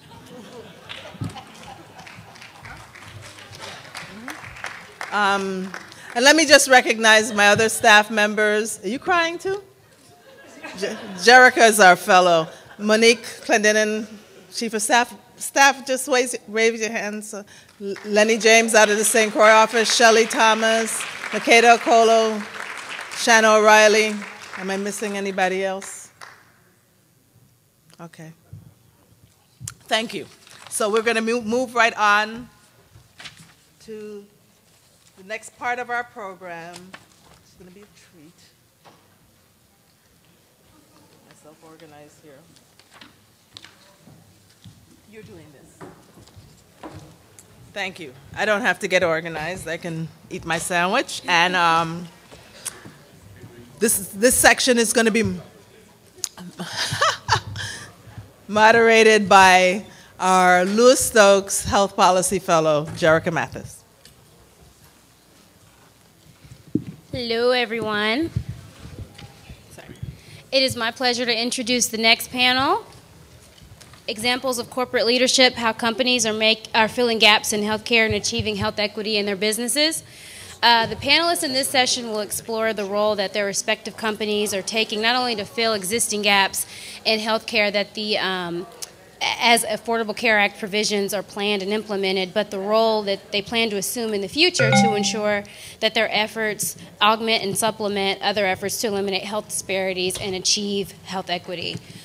We are first going to have special opening remarks from Dr. Reed Tuckson, but we're also going to hear from Rick Russell, who is the Executive Vice President of Neurology at EMD Serrano, Joseph Hamming, the Senior Director of Worldwide Science Policy at Pfizer, and Dr. Rhonda Johnson, the Medical Director of Health Equity and Quality Services at Highmark Incorporated.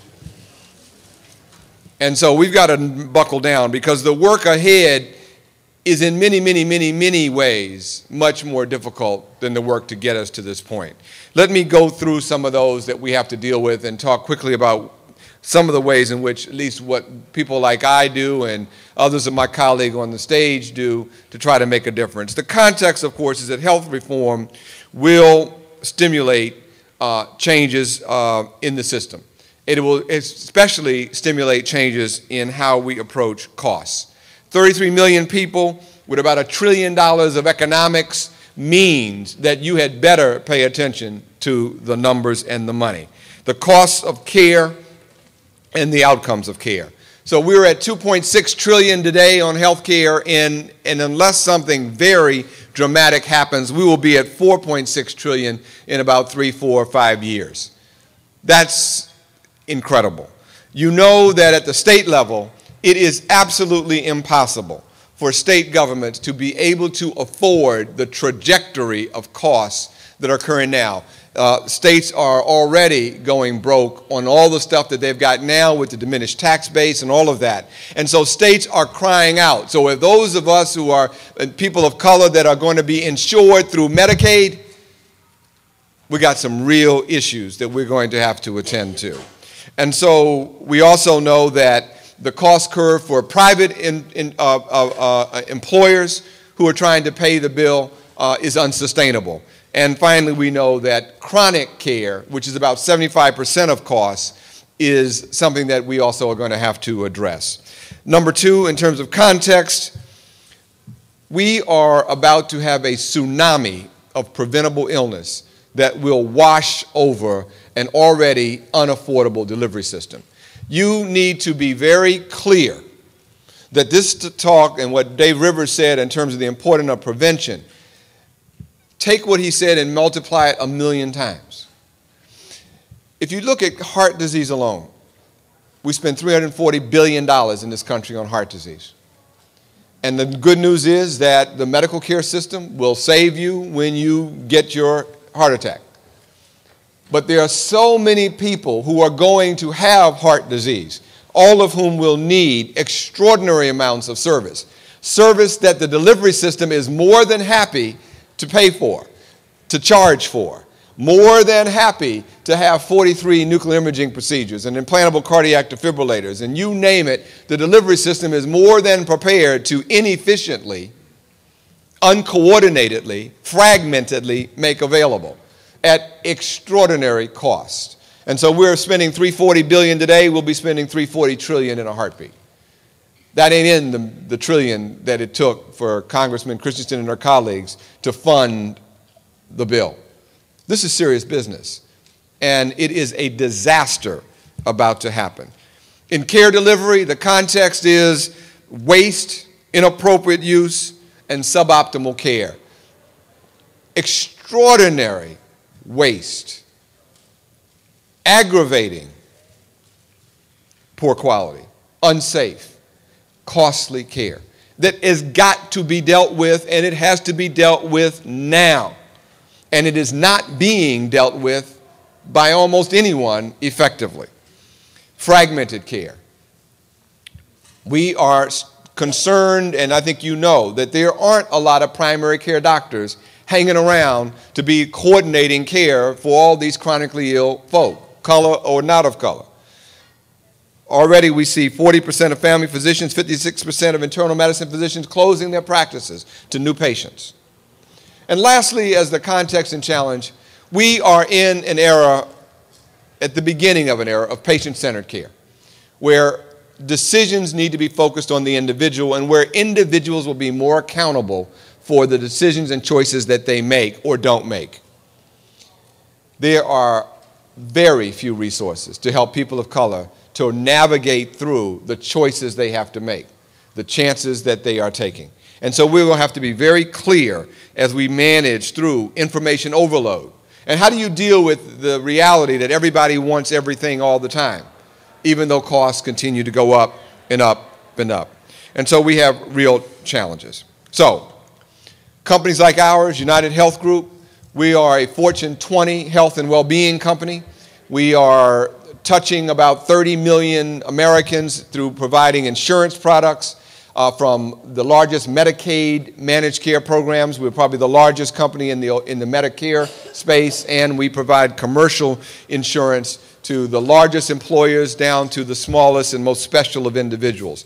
We are the largest data and analytics company in healthcare. We're the largest care coordination disease management company in healthcare, and I could go on. We are a very broad, diversified company that are focused on a few very important things. And one thing that we are focused on and what we know in the private sector, there ain't no magic bullets, as David said. There's no silver bullet solution. You got to do it all, and you got to do it well all at once. Number one, you've got to focus on population prevention, and that is what we focus very much on. You have to have a data-driven dialogue. We continue after year of focusing on the disparity statistics and wringing our hands about how sick we are. We still do not focus on the specific causes of death and illness in our zip code, in our backyard, in our community, and we are not carrying that data forward in a conversation with our community, our church leaders, our civic association leaders, and folk who are Caucasian, Hispanic, I don't care where, everybody in it together to have a conversation to find resources. Every community, no matter how challenged, has its share of resources, and we're still not recruiting them. So we're devoting our energy to trying to start that conversation, paying for convening in local communities. We're collecting the data and we're sharing with everybody that we can. You have to have a conversation that brings stuff forward. Number two, we are in our political agenda fighting for the Guide to Community Preventive Services budget for the CDC. I need you to care about that document. It is suboptimally funded. Aren't you sick and tired of programs that don't work? Aren't you sick and tired of programs that piss away money that we don't got, don't have? DC Public Schools, you know? What can I say? Aren't you sick and tired of not knowing what works and the ROI and what works? Yeah. How many of you use the Guide to Community Preventive Services? How many of you all know the science? We got to get past this. Seemed like a good idea at the time. That's not going to cut it when death is the accompaniment of failure. All right, move from population to individual. This is the moment of data. Data is going to be collected. The good thing about the bill is that it creates an infrastructure, a mandate for data. Data to say, who is this person? What's their race? What's their ethnicity? What language are they? All of that kind of stuff. This is the moment where we, like at United, we take that data. We know a whole lot about you. We know whether you got what you're supposed to get or whether you didn't. We know whether you got your mammogram or you didn't. We know what your risk is for coming back into a hospital from a preventable illness, because we know that if you got this disease and you take these drugs and you have this profile, you will be visiting the hospital again in 30 days. We know who you are. And now we are able to go and intercede, to be able to have people dedicated to helping to work through that. That's the kind of thing that's going to bring down these disparity statistics. But it's going to mean that you have to focus on how do we use data? How well are we to give our data? I know Tuskegee happened. I know Tuskegee happened, but it was a long time ago. We can't just always be cynical about the system. We have to deal with it. Okay, that's cool. So we have to put data into action. We need people to have to get information the way that they need to use it. There are not enough members on our team. So we had to recruit people who are from Amazon and Barnes & Noble and iTunes and bring them in to figure out, how do you talk to people? My son loves to have text messaging. I don't like text messaging worth a damn. I need people to talk to me. I need nuances, semicolons, complicated thoughts. Lance, yes, no, send money. People want information in different ways. How do we find the way that African American people want information so they'll actually use it? And you know what? All African Americans are not the same. It's personal. How do people respond? And is the system prepared to deal? So that's our job to be able to do, and we are accepting that kind of responsibility. Care quality improvement and evaluation. I love doctors. I'm one. My brother's one. I like docs. They're good people. They try to do right. Healthcare is complicated. We got to do a lot better job of helping physicians to do their jobs better. And there are a lot of people that have to do that. And we put a lot of money into helping physicians and their medical societies to improve their performance. And that's key. But I'm here to tell you, I'm not in a good mood anymore about poor quality. And you need to not be in a good mood about poor quality. Yes, we're happy now that we got access to care. Access to what? Access to what? I'm tired of sending black folk to crappy doctors. I don't care what color they are. I'm tired of sending black folks to crappy doctors. I don't care what color they are. So we are going to evaluate the quality of care. We are going to tell you transparently, this doctor is good and this one sucks. This hospital is good and this one sucks. You decide what you want to do, but we ain't paying for it. So my point is that that's what we have to get to. You have to be irritable about life and death. And I'm irritable about life and death. So we will continue to evaluate. There will be new delivery systems that will come forward. They're going to have fancy names, medical homes or accountable care organizations. Make sure you know what these words mean. These are very important words because we're transforming the delivery system now to be able to get people innovative care that solves the quality problem and is cost effective. And so the next meeting, Congressman, we need to have black venture capitalists. We need to have white venture capitalists. We need VC money. Why? Because black doctors are going to be left out of the parade because they will not have the capital to transform their practices to be able to provide the full spectrum of coordinated care that's going to be able to bring quality up and bring costs down. And nobody's going to be able to wait for them. So we got to have a marriage. So what I'd like you to do, and I'll help to fund it for you, a meeting. So I give one more minute because I'm going to give her money. I will fund a meeting between the NMA and black venture capitalists to talk about how do we fuel access to capital for black doctors to create accountable care organizations that provide better quality and commit bringing down cost, which is this connected. Okay. My last thing is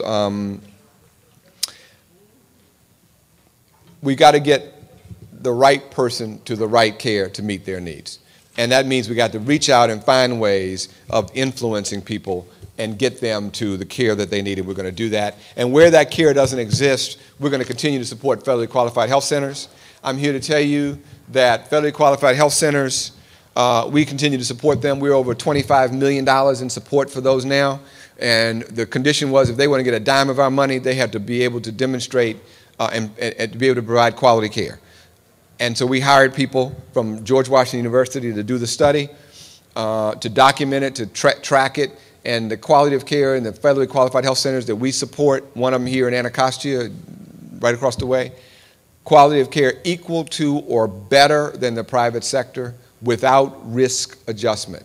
My point is, the position we're taking in the private sector is cut the crap, no more crying and wailing, my patients are sicker than everybody else. Poor people deserve same care, rich people. And if you're going to get any money from anybody, you better ramp up and get it together. The days of excuse making are over. That's some of the things we're trying to do on our end in the private sector to try to meet some of these challenges. Ladies and gentlemen, I'm going to tell you, it's going to take everything that we have.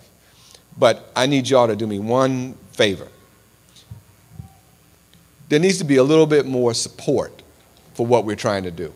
If we get into a pissing fight with some pernicious hospital system that's trying to raise prices to ramp up healthcare costs so that they become unaffordable, please don't always decide that the hospital is a good guy and the people trying to negotiate on behalf of small business people are the bad guys. Somebody has got to stop. When we get into a pissing fight with somebody and say, look, we are evaluating the quality of care delivered, and they screaming and hollering, well, you're not supposed to evaluate us, and poor people shouldn't know, or black people shouldn't know where to go for care, maybe somebody ought to say, excuse me, but that's the right thing to do. So my point only is that those of us on the private sector side who are actually trying to make a difference and keep health care affordable and keep it quality, every once in a while you might want to just sort of ask, if you don't know what's going on and you see a headline in the newspaper, you might want to pick up the phone and say, hey, well, what's this? Why don't you explain this a little bit so we sort of understand it? Because if you don't, in 2 milliseconds, that $1 trillion that everybody spent to get 34 million people into the system will be pissed away down the toilet. This will not be sustained, and we'll be right back where we were before.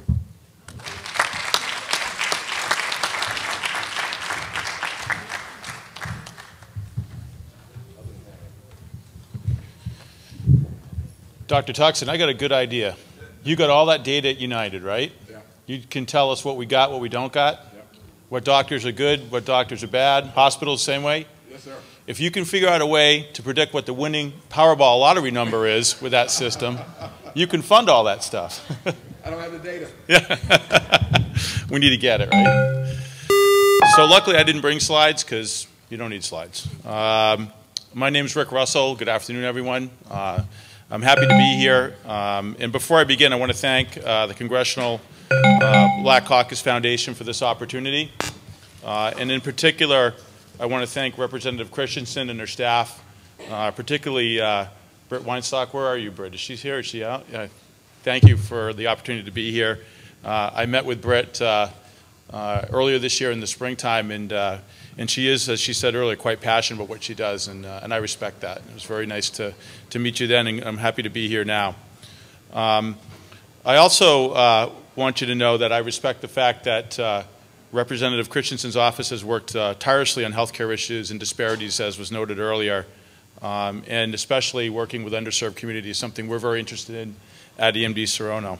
And today I'd like to talk about the gaps in healthcare that we see in our business every day, and what our companies doing today in terms of helping to fill those gaps.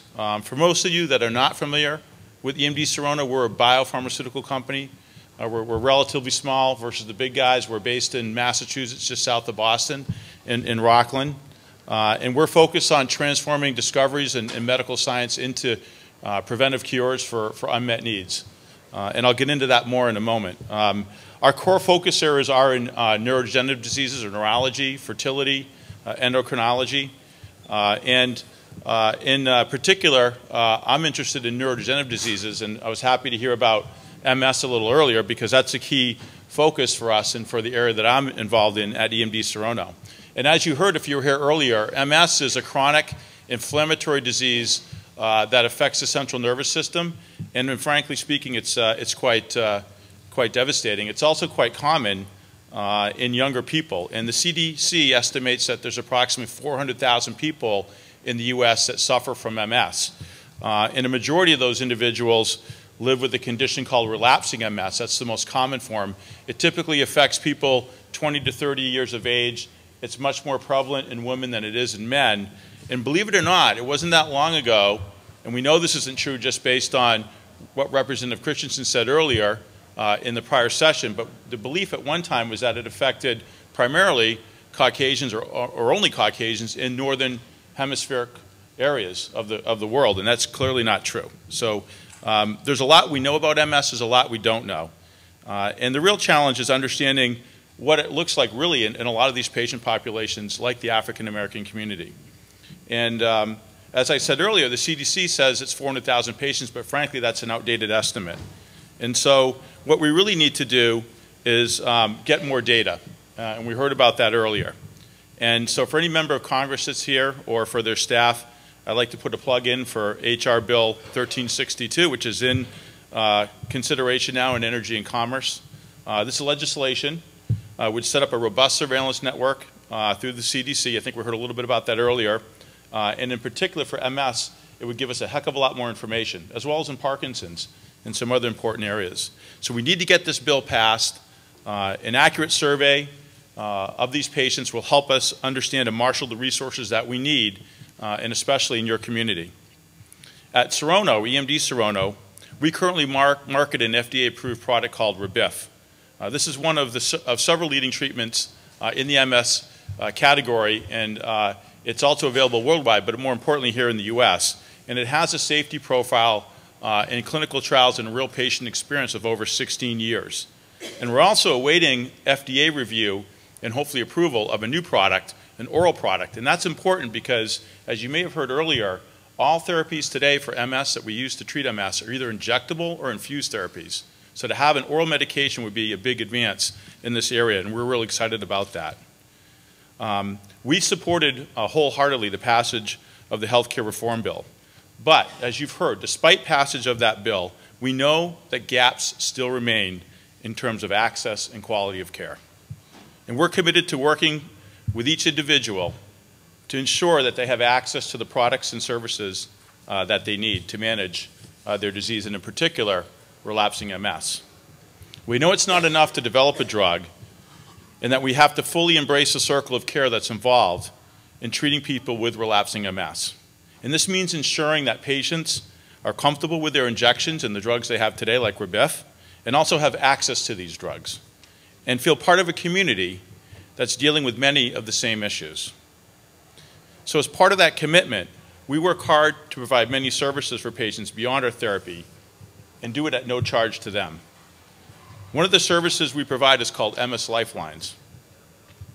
MS Lifelines is a free educational support service for people living with MS, and it's available for them and their families. And the Lifelines team that we have is made up of nursing specialists, reimbursement specialists, and patient support specialists. And we have staff on hand to answer any questions from anyone who has MS or their family. It's through this network that we provide free educational information and support. And much of this information, of course, is on the web, as you'd imagine. But we also know that not everyone has access to the web or wants to receive information via the web. So we also have people who can answer any questions you have in our call center 24 hours a day, 7 days a week. And if you call, you'll reach someone live. We also have a network of nurses throughout the United States that come into patients' homes to help educate them on therapy, and in particular for Rebif, how to inject or administer that therapy. And all, again, this is at no cost to the patient. And it helps fill an important gap in the patient-physician continuum, because frankly speaking, physicians don't have time and the staff to do this today. Our call center has been a tremendous resource for the MS community, and we also provide multilingual assistance. In fact, since our call center was established in 2002, we've received over 1 million inbound calls. We just got that 1 million call last month. So clearly there's a need. And we also work to ensure that individuals in the community have access to our therapies. We're proud to be able to offer patients assistance. Our program is called MS Lifelines Access Made Simple. And simply speaking, this program helps patients get on therapy and stay on therapy, which is a critical part of managing their disease. In fact, MS Lifelines Access Made Simple is still the only program available in the MS community that will actually provide assistance with no need to verify your income, regardless of whether or not you have insurance. The point is we make it simple, and that's important. In the first 32 months since the program was launched, more than 10,000 people living with MS have benefited from the program Access Made Simple. And nearly 38% of those 10,000 patients have received Rebif at 1 year for no cost at all. So for those who don't qualify for free drug, we also offer copay assistance, and we capped that at $50 a month. Simply speaking, a patient doesn't pay any more than $50 a month out of pocket to get on Rebif and stay on Rebif. And recently, because to be honest, we know that a lot of patients needed this program to last more than a year, which was the cap we put on it initially, we've basically eliminated the one-year cap. So I'm pleased to let you know that for now, patients that are on Rebif and qualify for this Access Made Simple program pay no more than $50 out of pocket per month for as long as they're on Rebif and for as long as we're able to have the program. So to close, I'd like to share one story from a patient we helped. His name was Rod, diagnosed with MS, and all kinds of questions came up. Some of what you heard earlier. What am I going to do? What about work? What about disability? So he did his research. He found out that being on therapy early was a big advantage in terms of managing this disease. And after talking with his neurologist and agreeing to start on therapy, the questions began to linger even more. He didn't have insurance. He had no means to pay for his therapy. And that's how we ended up reaching out to our staff at MS Lifelines. The assistance program he qualified for through us turned out to be far better than he expected.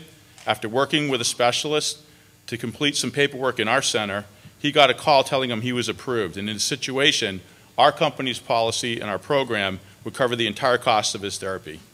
So he ended up using our assistance for 2 years and then was able to get into a health insurance plan. And this is one example of the many patients that we're able to help with our Access Made Simple program as well as our MS Lifelines services. So we're proud of being part of the MS community and helping patients manage this devastating disease, and believe that while the recent passage of healthcare reform will start to solve many of the problems in our system, there will always be a need for companies like EMD Serono to step up to the plate and help lend a hand. So specifically, in the African American community, we're committed to continuing to have a presence through patient forums and through our web-based call center services. But we also need your help in getting the word out that there is somewhere to turn to and someone who cares and wants to help. So thank you again for this opportunity. I'm glad to be here today. We want to thank Congressman Davis and Congresswoman Christensen for your leadership and the CBC's leadership throughout the healthcare reform debate and implementation. Pfizer is very proud to have been a strong supporter of healthcare reform. We came to the table early in the process because we believed the current system was unsustainable. I think we heard that earlier, particularly for those in lower income groups and those who are most likely to be without consistent access to healthcare coverage. Closer. We believe that closing the Medicare gap, the gap in the Medicare Part D coverage, the so-called donut hole, was an important component of healthcare reform to bring healthcare costs make them more predictable and manageable for seniors and healthcare providers as well. The pharmaceutical industry is reducing the cost of medications in the donut hole by 50% starting in 2011. We are strengthening Medicaid by supporting a significant increase in federally mandated minimum discounts on our medications for the population, which will be growing by 16 million through reform. We are also helping to pay for the insurance coverage expansion through a new excise tax that is based on the share of our medications used in government-sponsored programs. Importantly, we supported the provision in the legislation which will bring down the cost of innovative biologic medications while maintaining incentives for research in this important area. And without incentives and without innovation in healthcare and in bringing new medicines to the marketplace, we won't have the kind of advances that we need for the unmet medical need that we see today. So as a scientist and now a policymaker with Pfizer, I'm very, very pleased to be here to talk about some of the exciting new emerging science that is personalized or targeted medicine, something that you hear about a fair amount, but we find that there is a very significant lack of understanding of what this really means. There are misnomers out there, and we really appreciate the opportunity to talk about this today. So what is personalized medicine? Perhaps can the lights be turned down a little bit so that the slides can be seen a little bit better? There are a lot of words on that slide, but the most important thing to point out is that in the past, hopefully the right drug and dose was going to probably the right person and maybe at the right time. Now, as we're beginning to develop new therapeutics, new targeted medicines, particularly in the area of oncology. We're looking for the right drug for the right person at the right dose at the right time. Much more specific, reducing the number of folks who have to take particular medicines, reducing side effects, and hopefully reducing some costs in the system, because we're not going to be providing medicines to patients that will not benefit from these specific medicines. Personalized medicine uses new methods of molecular and biological methods to better manage a patient's disease or a predisposition for the disease. And this detailed information is gained usually through the patient's genotype. That is the genes, the gene expression, the mutations that they have in their DNA. The key components of the healthcare system for personalized medicine are, number one, are science and technology, driving the understanding of disease, which is absolutely critical, and the discovery in the discovery and the development of new products. In the medical practice, what is best for the patient? That's the answer. Figuring out what is best for individual patients. And then changes in medical practice that are obvious in the system today. In the environment, the healthcare environment, how do we get personalized medicines to patients? Doctors need to understand the situation much better. Policymakers, our elected officials need to understand this much better. And this policy will help us determine the success for the implementation of this new science and the new technology. The personalized medicine underpins how we do drug development in the future, or will, especially in areas beyond oncology. Again, the science and the understanding of the genetics of disease is much, much greater in the area of oncology than it is in other areas in medicine. But to understand the disease and to define particular populations is critical. The clinical trials integrating these new technologies will have to be will have to enable this. But the end result will be much more rigorously defined populations, much more clearly defined populations of patients. And most drugs will also have a diagnostic that will be addressed, that will be associated with these medicines. They will drive efficiencies, the personalized medicines will, through the development, but the applications of these technologies is not necessarily going to be cheap. Drug development may or may not be less costly. And that is really important, and that is part of the conversation that needs to enter into the debate today. If we're targeting smaller and more defined populations, these medicines will have greater safety and greater efficacy and safety and risk portfolios and the ratios. Again, but the cost is not necessarily going to be lower. Now, this slide raises, I think, puts this all into perspective. And it's a very busy slide, but you don't have to worry about all of the words on it. You couldn't read it if you wanted to. But improved diagnosis and disease classification of diseases of the blood is one of the most the clearest and the most elegant illustrations of this point. 100 years ago, we talked about diseases of the blood. That was it. There was nothing one could do. People suffered and people died. People lived less healthy lives. 80 years ago, we understood two different diseases of the blood, leukemia and lymphoma. And 60 years ago, there were about 5 different classifications in each of those two areas, leukemia and lymphoma. Today, there are literally over 100 different diseases of the blood. More lymphomas than different types of leukemia. But the point is that as we understand the genetics of disease, and as we target these individual patient populations with these specific mutations, we have the opportunity to make these much more specific products.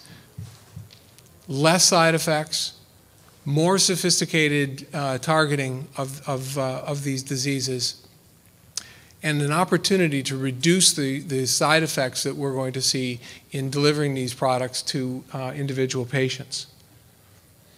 What this also means, which is not immediately obvious, it also means that there's an opportunity. The opportunity is that there will be many more drugs which will be needed in therapeutic classes, so that all patients have medicines for these devastating illnesses. And that is where one of the difficulties comes in.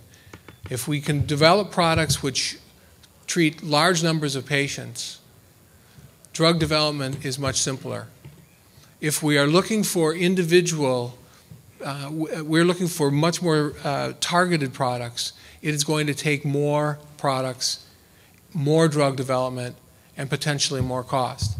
All of this is going to bring better health care for individual patients, but it means more drugs will be needed.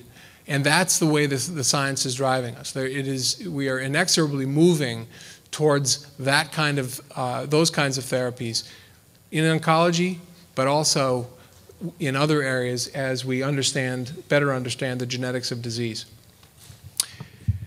Personalized medicine has several policy considerations.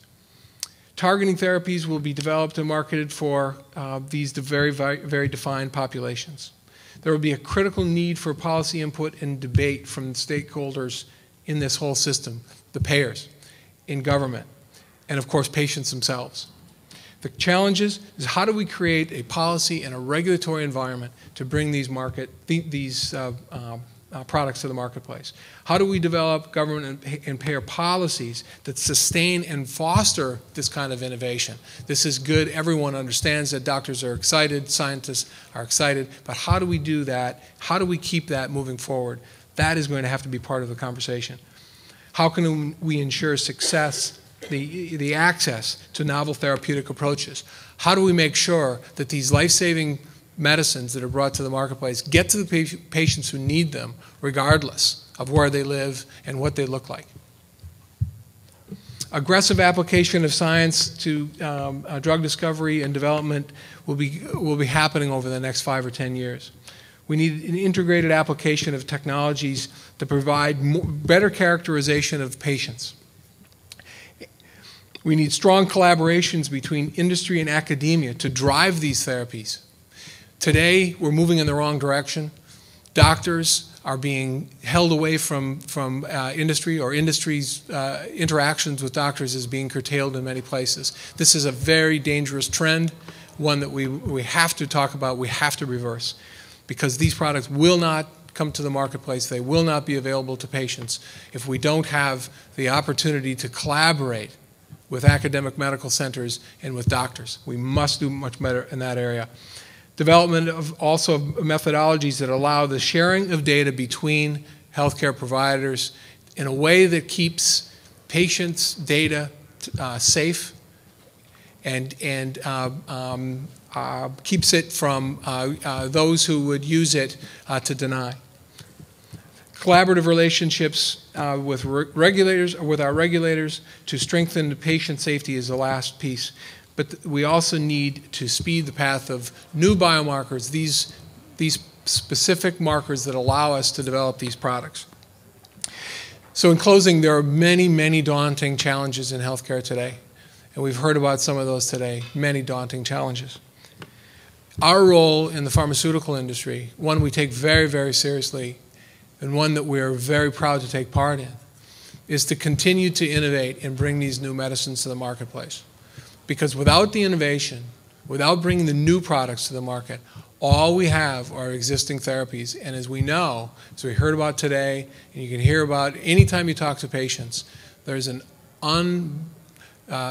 unmet medical need is substantial in this country, throughout the world. And through innovation, and through these partnerships with government, with academic medical centers, is how we'll bring new products to the marketplace. So thanks again. Wonderful to be here today, and I'm again, very happy that I could participate in this important session. Thank you.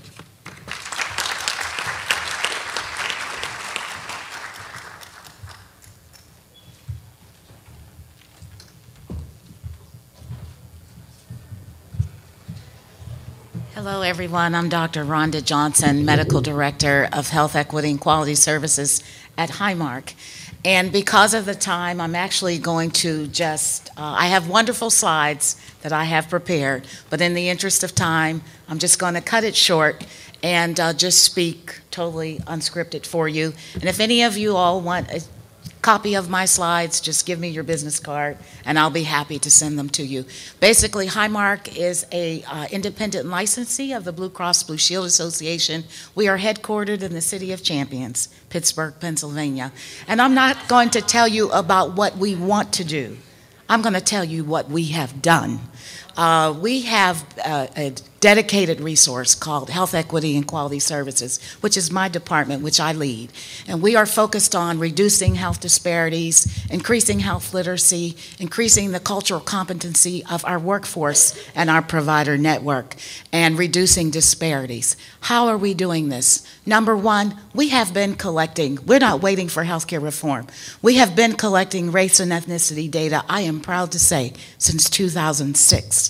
And we have collected it post-enrollment because we don't want our members to think that we are unfairly discriminating them against them in any way on their claims.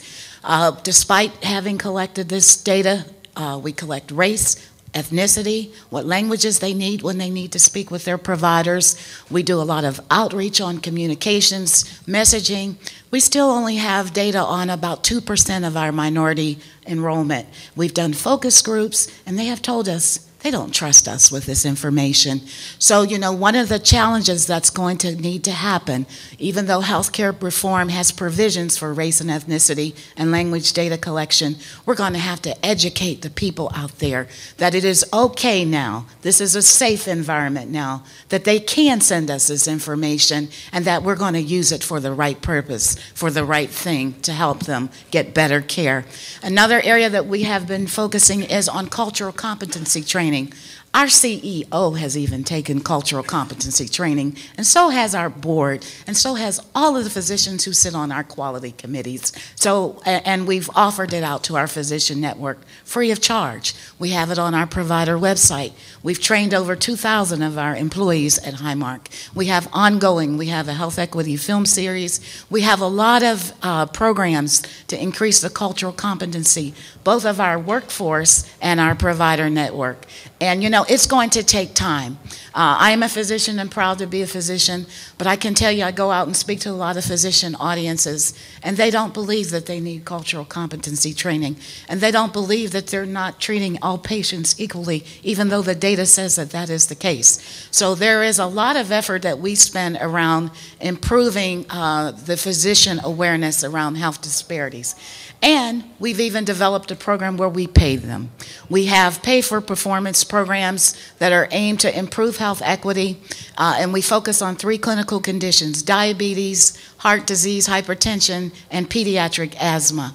And we launched this program this past year, and I'm pleased to say we have physician practices that are participating in that. And I hope next time that I talk to you, I can tell you a story about how we've improved care in the physician practices in our network by paying them to focus on better care for minorities. See, we're going to put our money where our mouth is. We don't just talk the talk at Highmark, we walk the walk.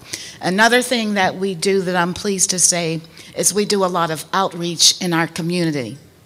We do a lot of education. We are in every minority newsletter in the state of Pennsylvania, and we talk about health literacy. We talk about asking the kind of questions that you need to ask when you see your doctor. We've offered a health conference for women for the past 8 years. Over 8,000 women in our state have come to our conference, mostly minority women, and we've had a huge ripple effect in our communities because you educate one and then they educate others. We have faith-based programs working with the churches. We know we have to work with churches. We're not just focusing on the African American community, but on all communities of color. And we have foundation that we support grant making and grant funding. We have one initiative called Highmark Healthy High Five, where we have over $100 million that we have dedicated to improving the health of children between the ages of 6 and 19 years of age. We partner with the schools, we'll partner with community organizations. We know we have to be on the ground doing the kind of work.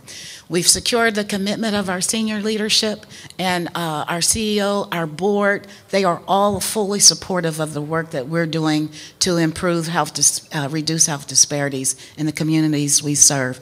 So what lies ahead? What are some of the challenges? We're not afraid of healthcare reform.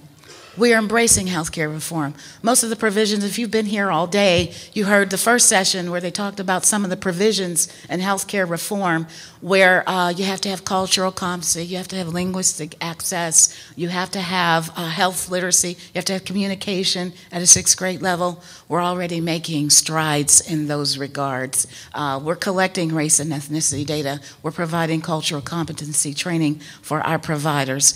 So this I share with you because a lot of times people don't realize that insurers have stepped up to the plate.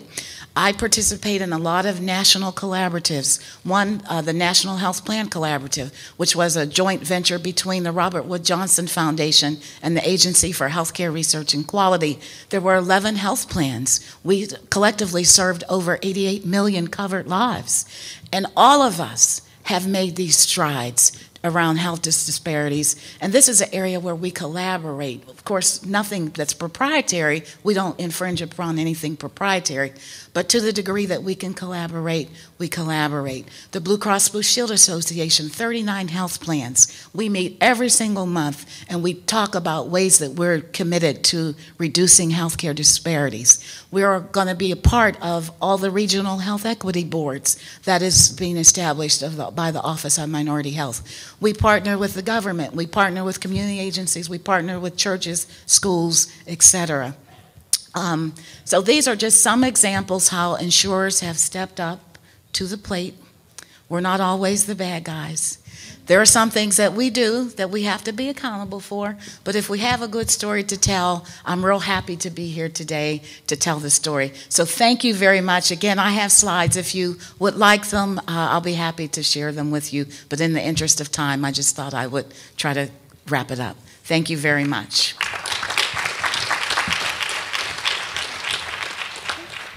At this time, we'll open it up to questions to our panelists.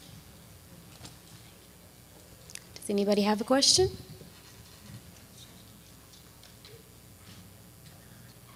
Guess you guys were that good. Oh, okay. Dr. Chen, go ahead. Hi. Given the problem with understanding of healthcare reform, health equity issues in the community, I think sophisticated audience like this will have no problem with it. But where rubber hits the road is in low-income communities, both Black, Hispanic, and marginal income communities. 60% of all Americans do not understand the phenomenon we're talking about this weekend, or this week. So let's do this. Is it possible that you all can, or one or two of you can speak to the fact that how you communicating all that you're talking to us about to the grassroots? That's where the big gap of knowledge is, the gap of information, as well as the gap of understanding.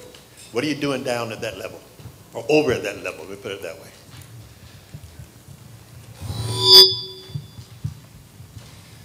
Well, you're right.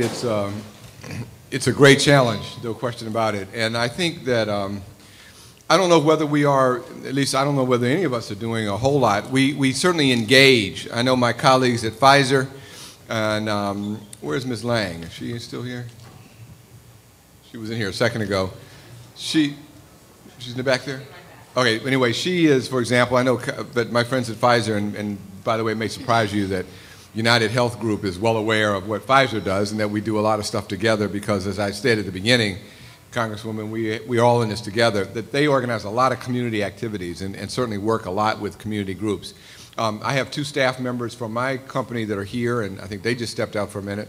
And we are doing work in communities all around the country trying to explain, particularly where the action will be is going to be on the health insurance exchanges, because that's really where it's going to get down.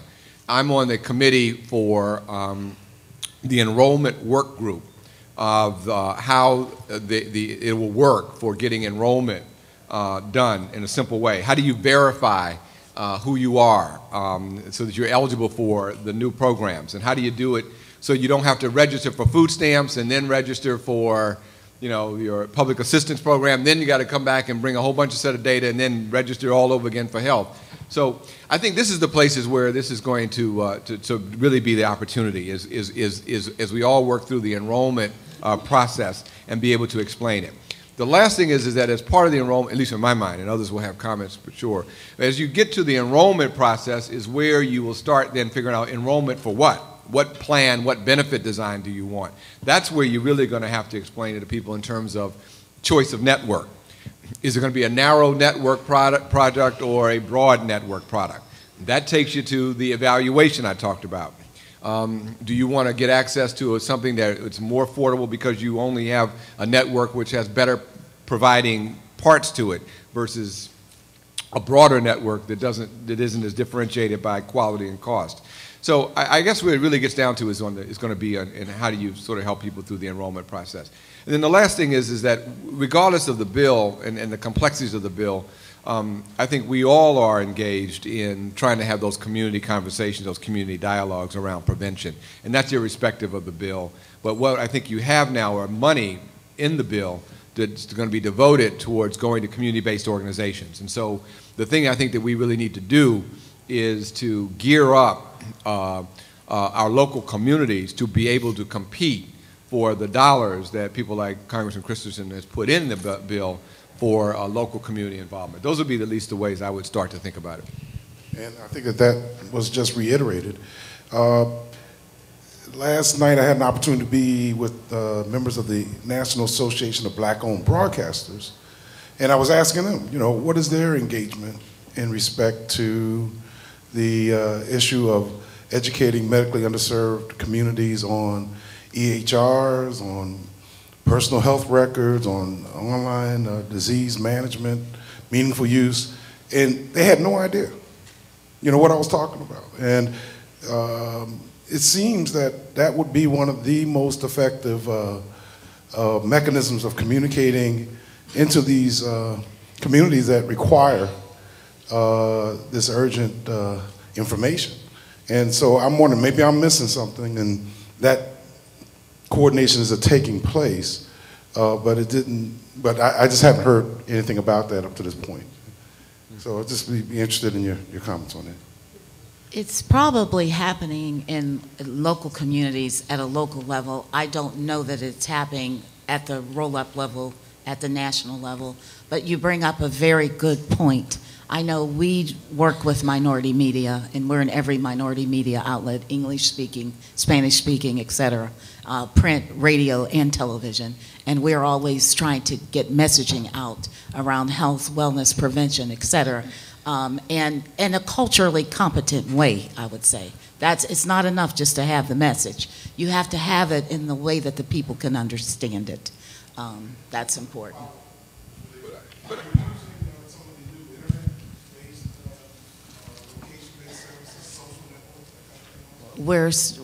We are getting more engaged in social networking.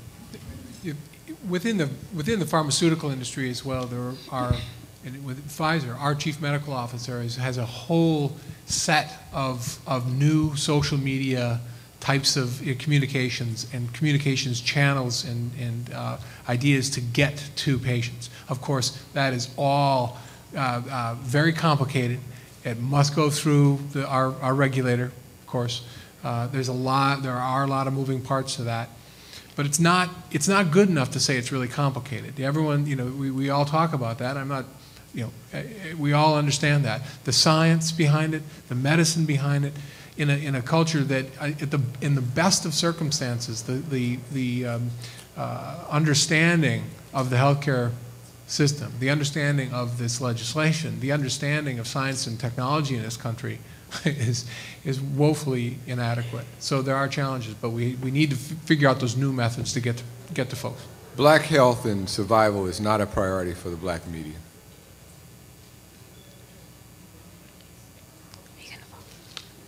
Okay. Think about it. Where do they, that's not their business model. So, I mean, let's be clear. They'll run an article here and an article there, but it's not going to be sustained. They don't get together. Nobody is actually having a proactive agenda on these things. Take the notion, and you get in trouble when you say things like that, so I mean, I'll never get covered again. But I'm just saying, because at some point you just want to, because then now you say that, and then somebody will leap up and say, Tuckson, that's not true, and let me show you why. Because you want to be provocative is the point. Now, what is good? The National Association of Black Journalists at their last meeting had a whole session on health. And they had Regina Benjamin and a few people like me running our mouths. And they really focused on it. And it was standing room only. So I made the provocative statement there, which was not well received, that the journalism was a little lazy and need to be a little more into it, because we'll cover because basically the notion is give us camera ready stories, and don't make me have to work too hard uncovering too many things. And I was like, well, come on, but you got to get into this. I mean, it's only life and death. I mean, gee. So I think I remember. So if you sort of think about it, how do you get on these shows, and what is their agenda, and are they prepared? Now, the reason why that it's not a priority for them is because we don't make it a priority for them, and because the health community doesn't connect and make it easy for them, and we don't sustain our thinking. So let's have Congressman, I was almost said Donna, Congressman Christensen. Oops.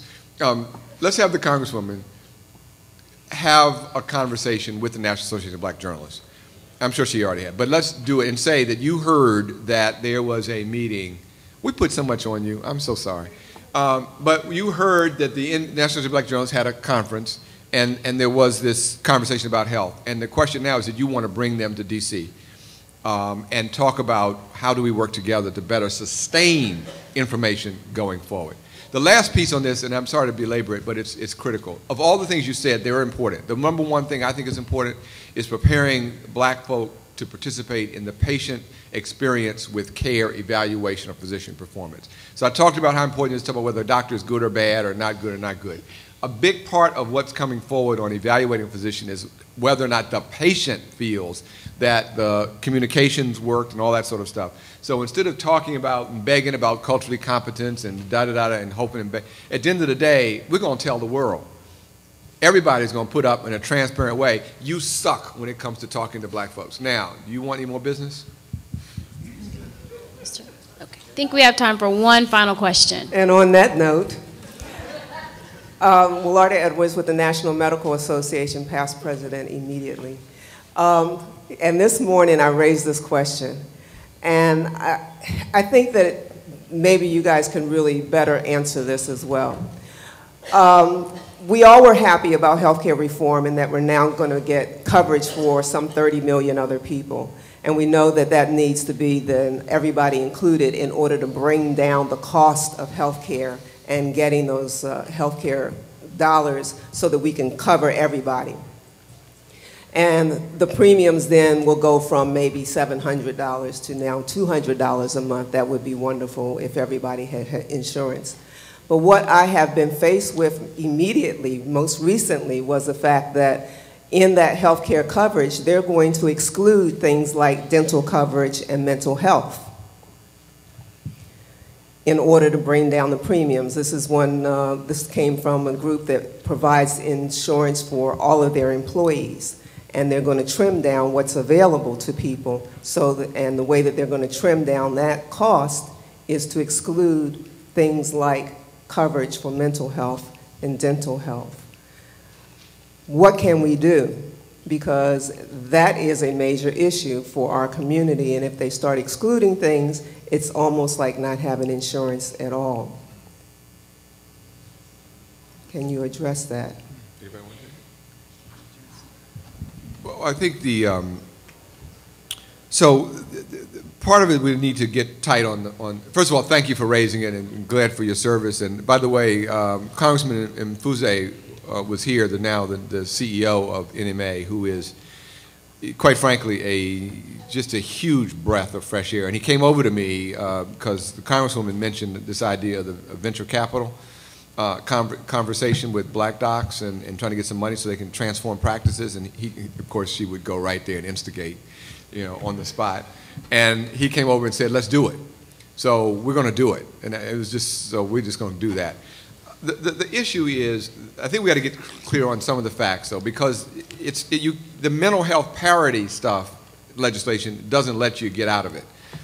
So you got to do it. In fact, it's going to be huge. So I think the issue I'm more worried about is the opposite, is the quality and the precision of mental health delivery is so all over the board that I'm really worried about how do you get your arms around getting the right care, but not having it just be wasteful and spending a lot of gazillion dollars on a bunch of crazy drugs that people don't know how to use well. So if you thought the medical care was variable in terms of quality, the mental health care is really all over the place. But I don't think you can do that. So I think we got to check our fact. I got to go back and look at it. But from my understanding, the mental health parity stuff, you really got to, there are a lot of rules, so it's hard to get out of it. But that avoids the fundamental of your question, and I don't want to try to skate by it. There is an economic cost to everything. And at some point, we as a nation are going to have to face the ugly reality that you can't have everything all the time. It's just that you can't make the numbers work. Because people want full, robust benefits, and they also want it to be affordable. So my point only is that is that how do you decide? So sometimes there are a lot of people who are going for skinnier benefits because they just can't afford the other benefits. And that's just a personal conversation that people are going to wind up having to have. So I'm not trying to say it's just real. And at some point, I don't think that we can avoid. How do you have, as a society, the conversation about how much do you get, other societies around the world have those conversations where they say, okay, yes, you can get an MRI, but you're going to wait 6 months before you get it because there'll only be so many of them that we're going to. Now that's in America is like, that's un-American, and well, it should be. But then you got to figure out how are you going to pay for that, and who's going to pay for what we have now. And that's where we are as a country. So I conclude my long answer here. Back to science. What does the evidence say is the way you ought to optimally treat a disease and hold everybody accountable at least to the science so that people get it when they need it, but they don't get it when they don't need it, so that when you do need it, you can get it, if that makes sense. Okay. And we're going to close the panel with, oh, good. Just one quick comment. Really quick. It will be very quick. Going back to the journalist, I'm a small business owner, Free Mind TV, and I have a comprehensive proposal that I've been trying to get in the hands of a number of people dealing with this exact issue, an online public relations campaign to help young people. That I have a media production program. We teach young people throughout Washington, D.C. I've worked with over 100 kids through my nonprofit sector of my business to have young people create video products that deal with these exact initiatives.